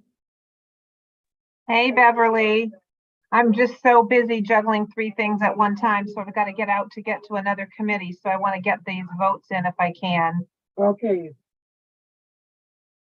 Senate Bill 1075, which is item number 2 on the agenda. House Bill 6821, which is item number 5. So do you want me?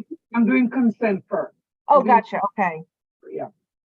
And House Bill and Senate Bill 1160, number 6 on the agenda. Those are on consent. How would you like to vote? Yes.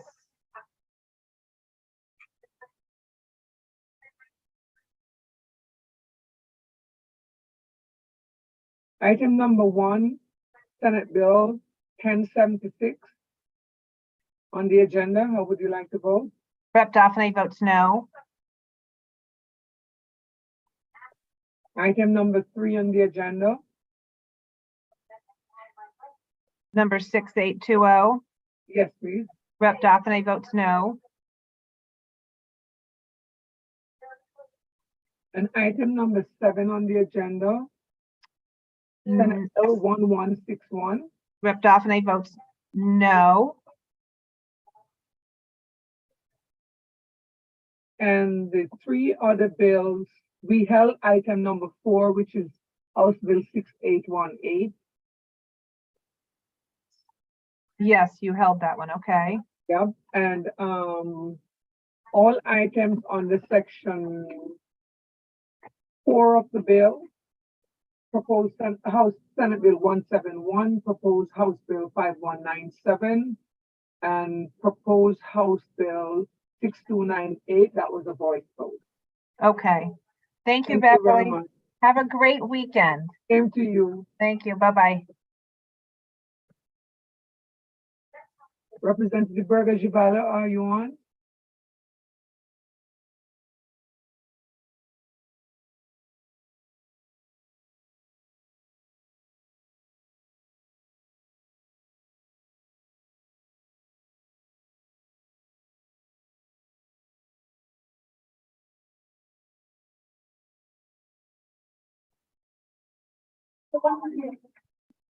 Hi, Madam Administrator. Are you ready for me? Yes, Representative Chavez DeGrom. On consent, we have Senate Bill 1075, House Bill 6821, and Senate Yes, and Senate Bill 1160. How would you Yes. like to vote? I would like to vote yes.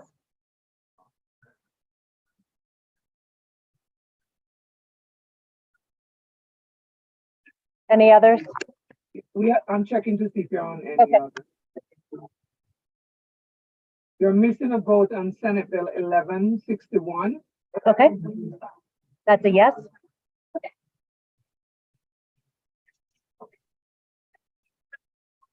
You're also missing a vote on House Bill 6820. Yes.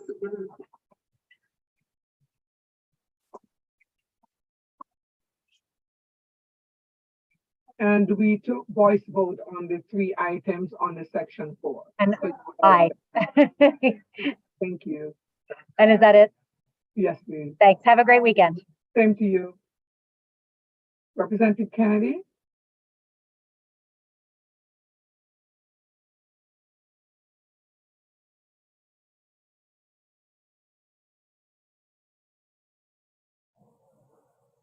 Hi.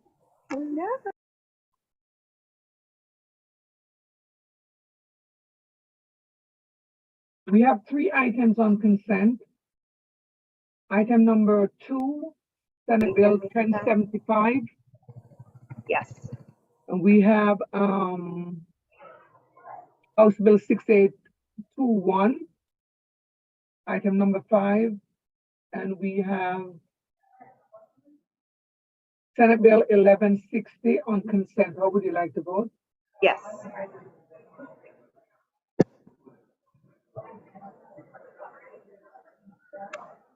Item number 1 on the agenda, Senate Bill. So I did get your vote on that one. Item number 3 on the agenda, House Bill 6820. How would you like to vote? Yes.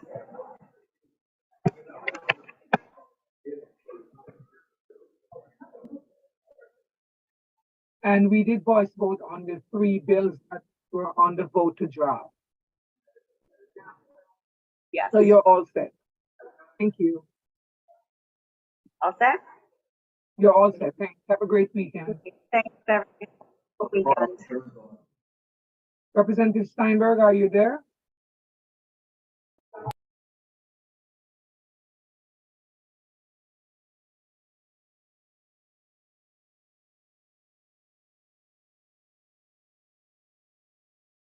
Representative DiCaprio?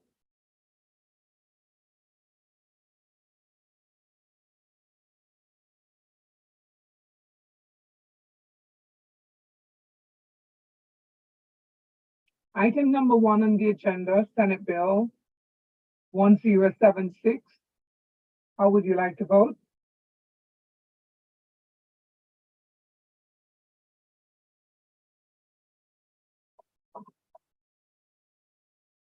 Representative DiCaprio, can you hear me?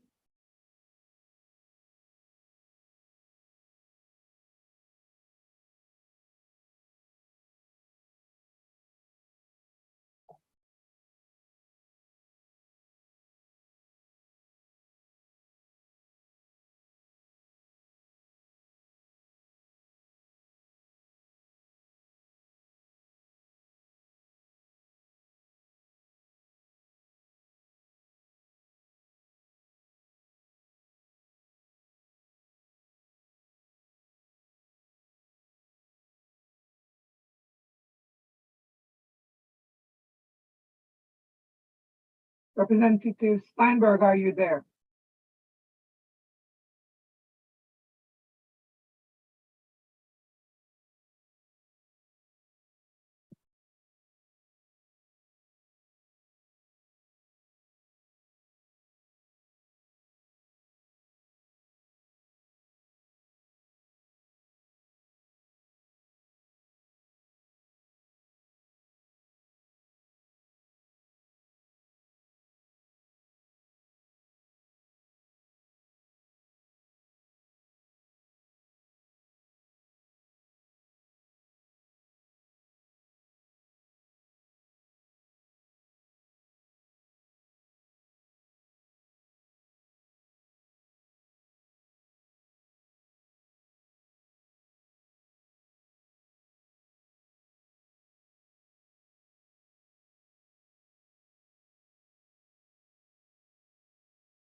I didn't have my audio on, so I was talking to you, but you couldn't hear me.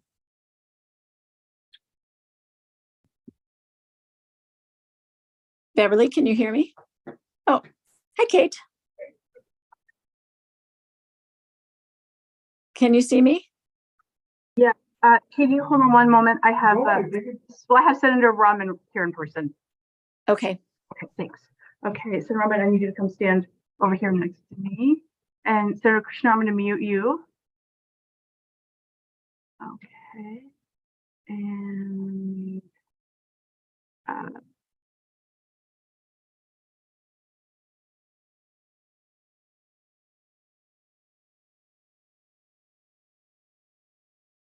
okay, I need it to switch to me.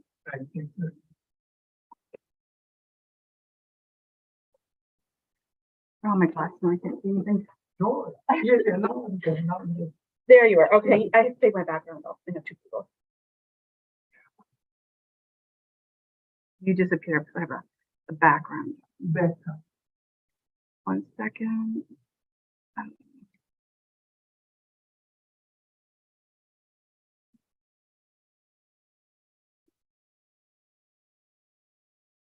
There you go.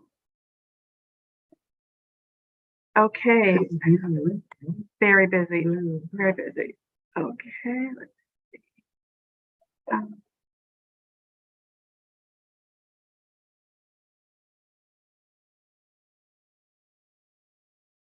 Okay. I gotta go. Okay, Senator Rahman, let's start at the top. On the first item on the agenda, Senate Bill 1076. An act concerning aid in dying for terminally ill patients. Okay. Senator Rahman votes yes. Okay. Item number 2. We added to a consent calendar, and so it's 3 items on the consent calendar. Senate Bill 1075, an act concerning hospice and palliative care. An act concerning education regarding cytomegalovirus. And did I get you on the consent calendar? I thought so. You're right. Oh, I did get you that one. Okay. Let's see. That's that one. Item number 4, we held that one. Let's come back.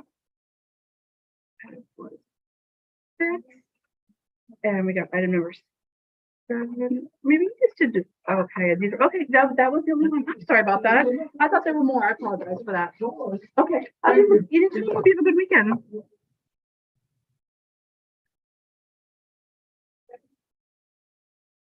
Senator Kushner, I'm back for you. Okay. Sorry about that. That's okay. Okay, let me. I voted on the first one and then I had to leave. Okay, so then item number 2 was placed on a consent calendar. And I'll come back to that. Then item number 3, House Bill 6820, an act preventing adverse action against a healthcare provider due to an adverse action taken by another state as a result of such provider's involvement in the termination of a pregnancy. Senator Kushner votes yes. Okay. And then on item number 4, House Bill 6818, an act concerning patient access to reproductive health care. We held that. Item number 5 was House Bill 6821. That was also on the consent calendar. And as was item number 6, Senate Bill 1160, an act concerning perinatal mood and anxiety. And the cytomegalovirus bill was also on the consent calendar. Okay. Okay. And I'll go back to this at the end. And then Senate item number 7, Senate Bill 1161, an act concerning the recommendations of the school-based health center expansion working group. Senator Kushner votes yes. Can you hear me okay? Yes. Okay, let me close the door.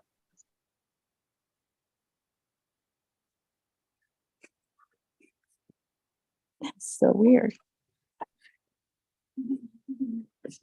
And now, Our next item is item number 8. And that is Senate Bill 955, an act concerning anatomical gifts. How do you vote on that? Senator Kushner votes yes. Then for agenda item number 4, the proposed bills to be drafted as a committee bill.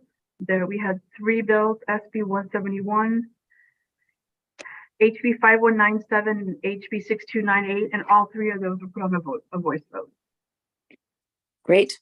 Okay. And so then on the consent calendar, we have SB 1075. Senator Kushner. Oh, yeah, there's 3 of them, right? And then 6821, I'm sorry, 6821 was an act concerning education regarding cytomegalovirus. I apologize. And then 1160 was a perinatal mood. So what did I say? You voted yes on those, correct? Yes, I'll vote yes on those. Awesome. And then you're all set. Okay, thank you, Kate. Have a great So weekend. much. Okay, have a good weekend. Thank you. Take care.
Okay, Representative Palm on item number 3, House Bill 6820, an act preventing an adverse action taken against a healthcare provider due to an adverse action taken by another state as a result of such provider's involvement in the termination of a pregnancy.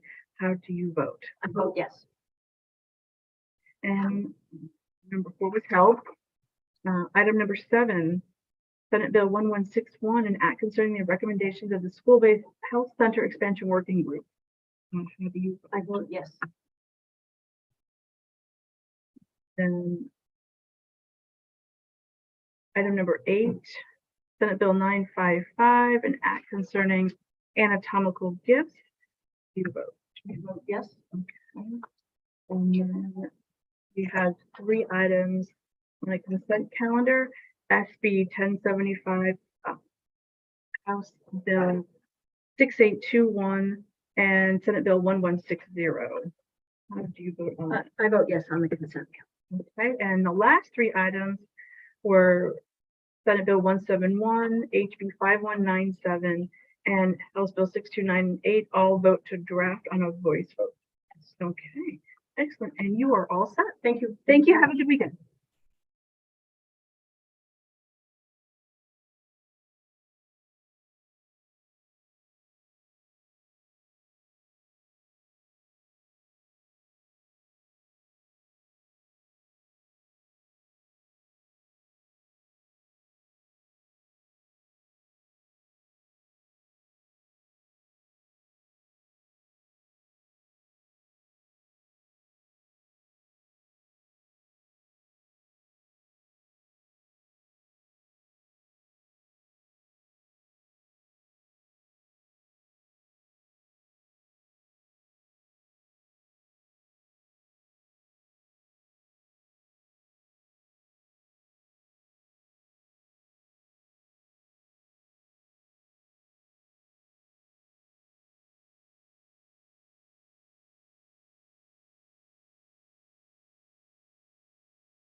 Yeah, but let me tell him real quick that I'll put him on hold.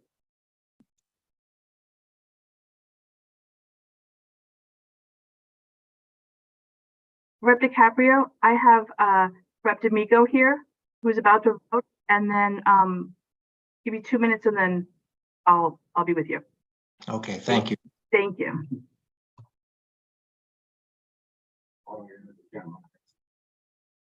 Yes. Right, okay. So, okay. Rep D'Amico, okay. Item number 3 of the agenda, House Bill 6820, how do you vote? Yes. And then item number 7, Senate Bill 1161, how do you vote? Yes. And item number 8, Senate Bill 955, how do you vote? Yes. All right, and then items number 2, 5, and 6 were on a consent calendar. Senate Bill 1075, House Bill 6821, and Senate Bill 1160. And how do you vote on those 3 items? I vote yes on the consent calendar. Okay, and then section 4, I have 3 bills there that were vote to draft. Were items number 1, 2, and 3. Senate Bill 171, House Bill 5197, and House Bill 6298 were put on a voice vote. All right. Okay, and you're all set? We're done. You're all set? Good. Thank you so much. Hope you have a good weekend. That's good. Anytime. That was easy. Yeah, it's. Thank you.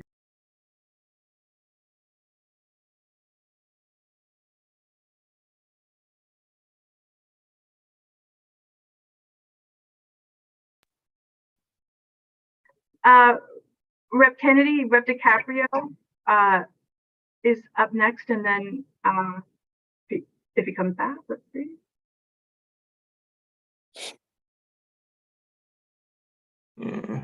Rep DiCaprio, there you are, Rep DiCaprio.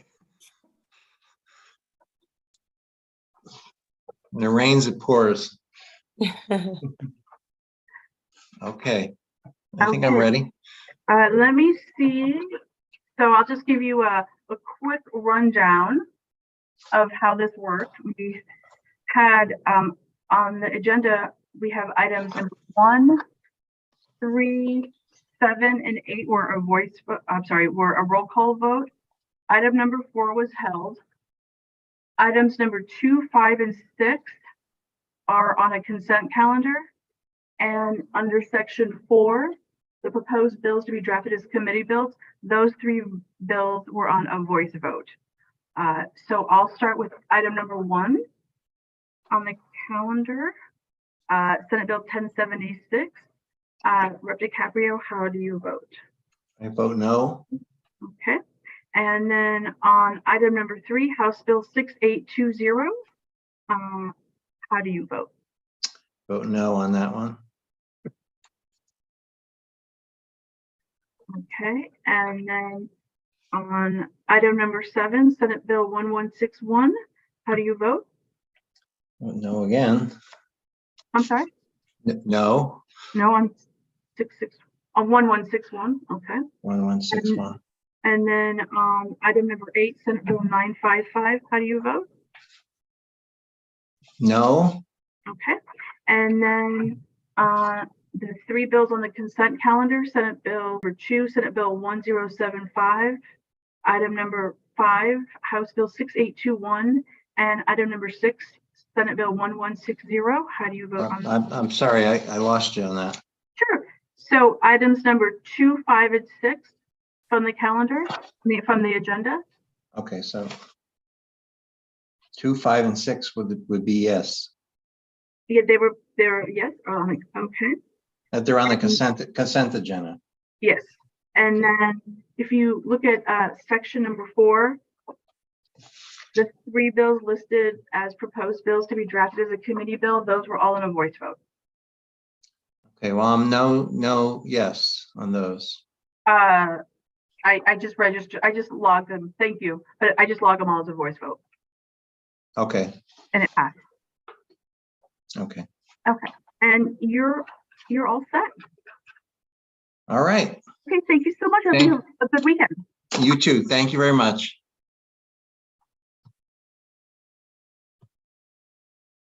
Okay, Rep Kennedy, you're sideways.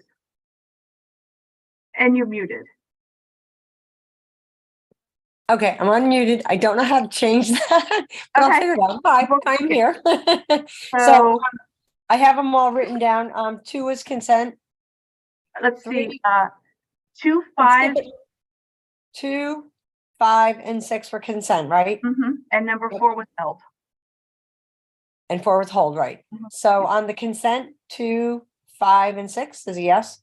Okay, I have to ask you. So Rep Kennedy, how do you vote on the number 2, 5, and 6? Yes. Thank you.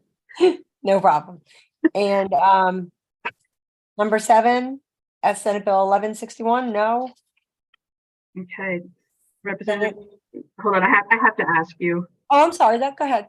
Okay, so item number 7, Senate Bill 1161, Representative Kennedy, how do you vote? No. Okay. I'd like to go back to number 1. Okay, smart.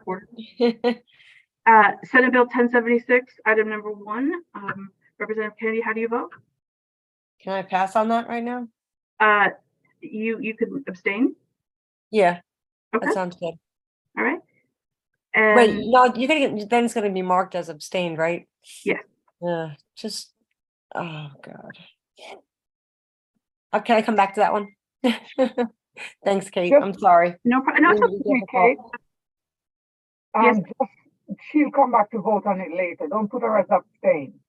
I'm not Right. going to. Okay, I'm gonna- thank you, Beverly.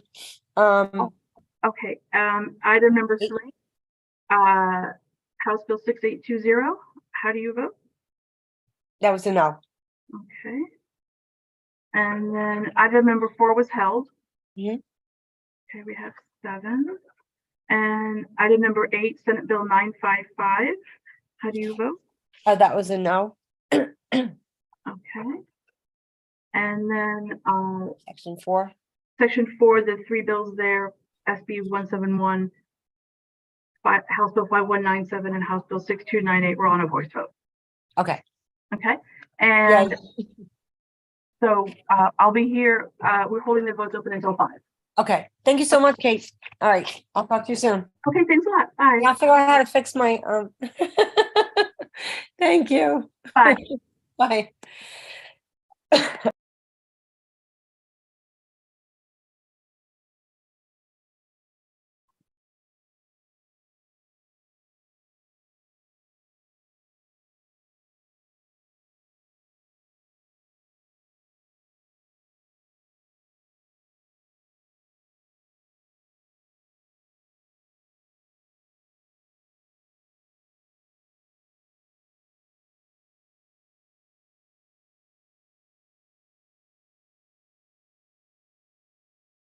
Not here yet.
Okay, Representative Mara, on agenda item number 1, SB 1076, how do you vote? And on agenda item number 3, House Bill 6820, how do you vote? Okay. And then on item number 7, Senate Bill 1161, how do you vote?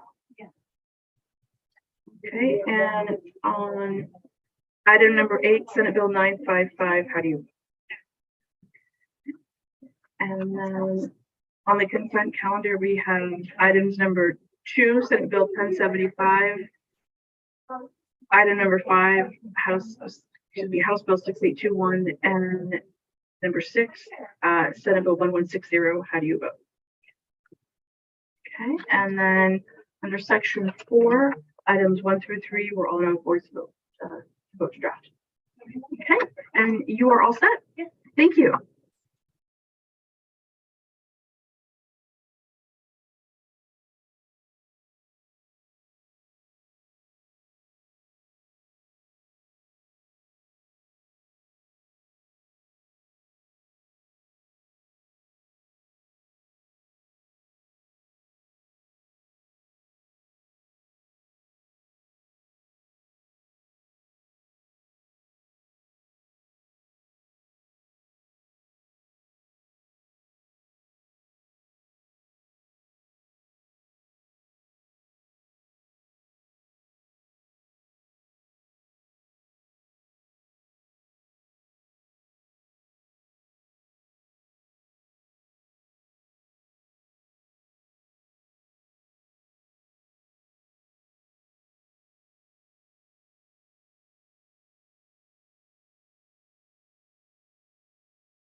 Okay.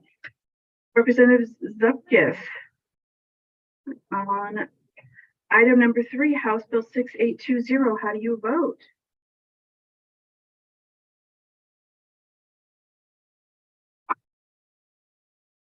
Yeah.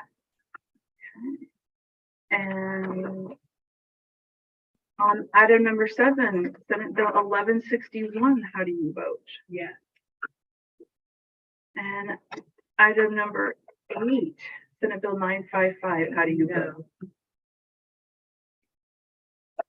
And then we have items number 2, 5, and 6 on a consent calendar. And how do you vote? Yes.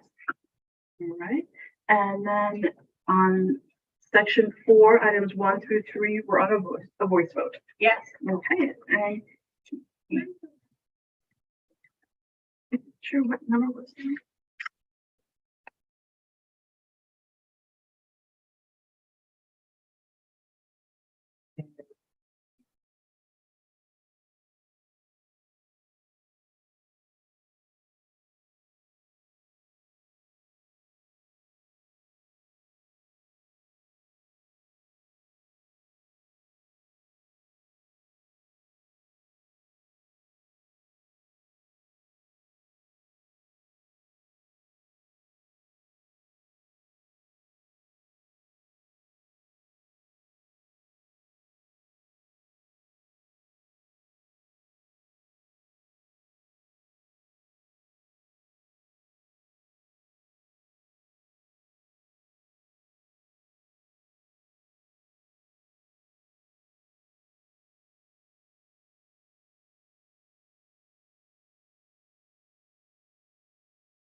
Hello?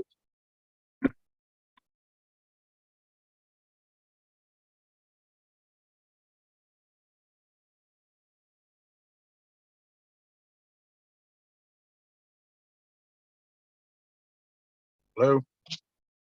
Hello? Hi, Senator Cabrera. How are you? I'm good. How are you? Hi, I'm good. Let me shut the door. Okay.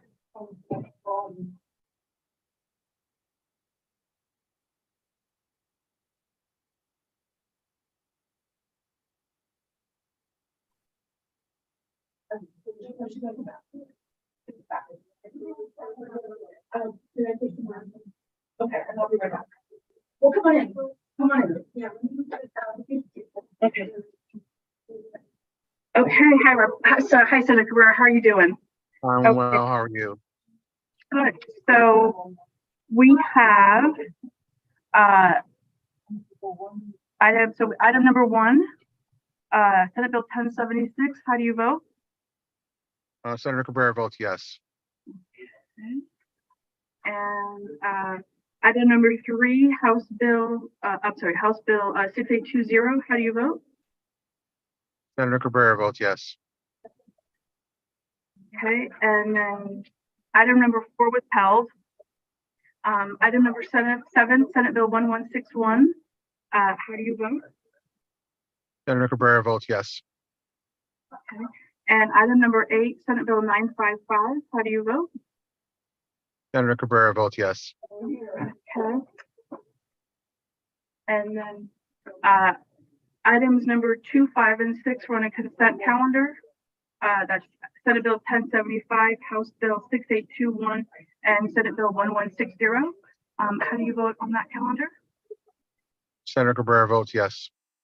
Okay, and then on section 4, items 1 through Senate Bill 171, House Bill 5197, and House Bill 6298 were all vote to draft on a voice vote.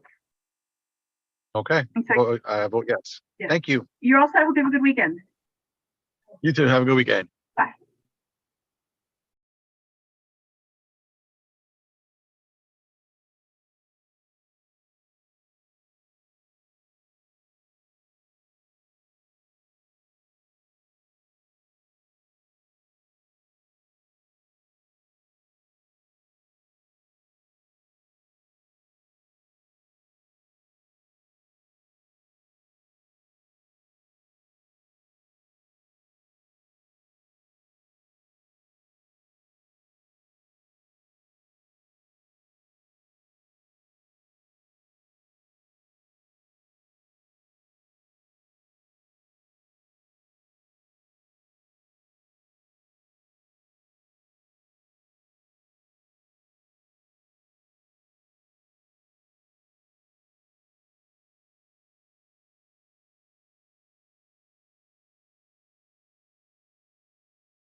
Hi, Rep. Javala, how you doing?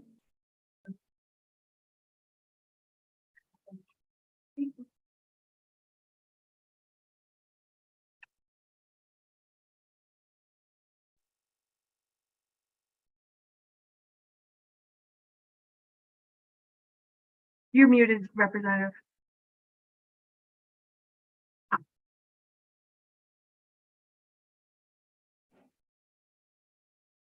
All right, Hi. it worked with your prompt. It wouldn't let me do it no matter how many times I hit it.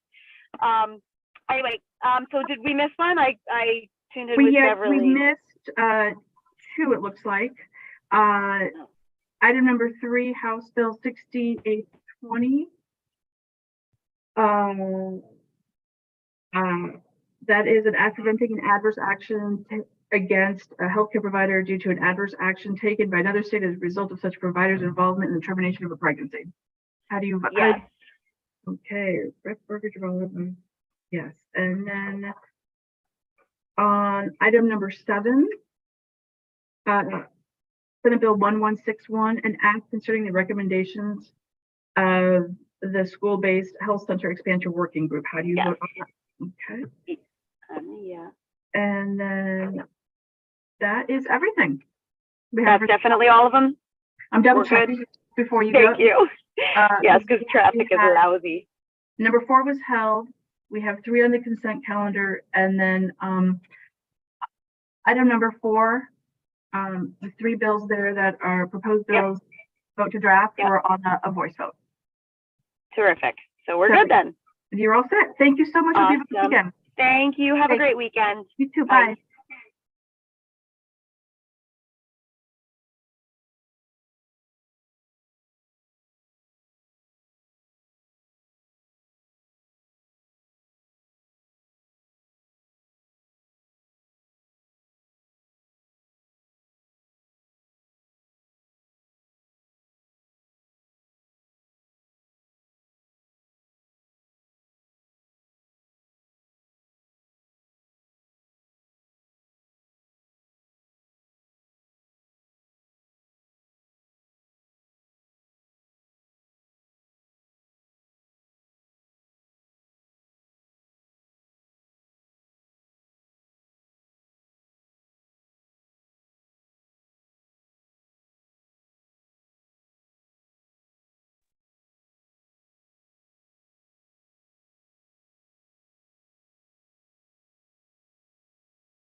Hey, Kate, how are you? Hi, good. How are you doing, Rep. Kennedy?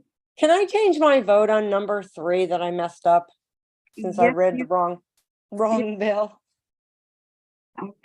Okay, so item number 3, House Bill 6820. How would you like to vote?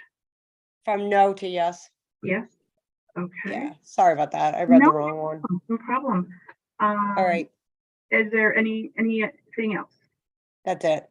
Yeah, okay, great. Well, thank you so much. I made that change. Hope you have a Thanks, good weekend. Kate. Thanks a Okay, lot. Bye-bye. bye-bye.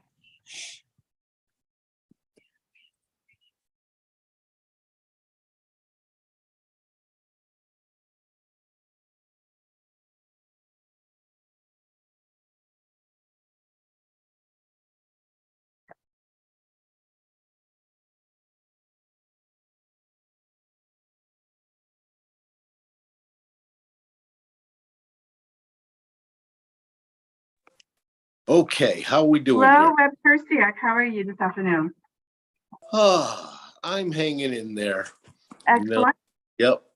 Okay, so I have, I'll start with item number 1, Senate Bill 1076. How do you vote? That's Aiden dying? Yes, it is.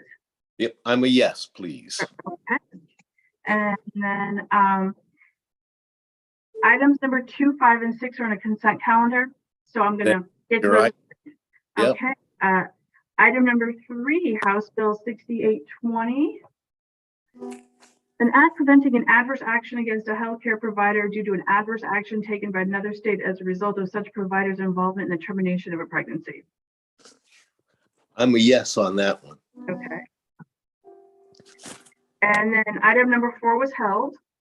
Mm-hmm. Okay, and item number 7 is Senate Bill 1161, an act concerning the recommendations of the School-Based Health Center Expansion Working Group. I'm a yes on that one also. Okay, and item number 8, Senate Bill 955, an act concerning anatomical gifts. How do you? I'm a yes on that one. Okay, and then we have 3 items on the consent calendar. Item number 2, Senate Bill 1075, an act concerning hospice and palliative care. Number 5, an act concerning education regarding megalovirus. And item number 6, Senate Bill 1160, an act concerning perinatal mood and anxiety disorders. And how do you vote on that? I'm yes. Let's put them on the consent calendar and vote yes. Yes. Okay, and then on section 4, items 1 through 3, we're all vote to draft. Proposed Senate Bill 171, proposed House Bill 5197, and proposed House Bill 6298 on a voice vote. I vote yes to draft. Yes, thank you so much. And you're all set. I hope you have a good weekend. Thank You're you. the best. Thank you very Thank much. I appreciate the help. Thanks. Anytime. Bye.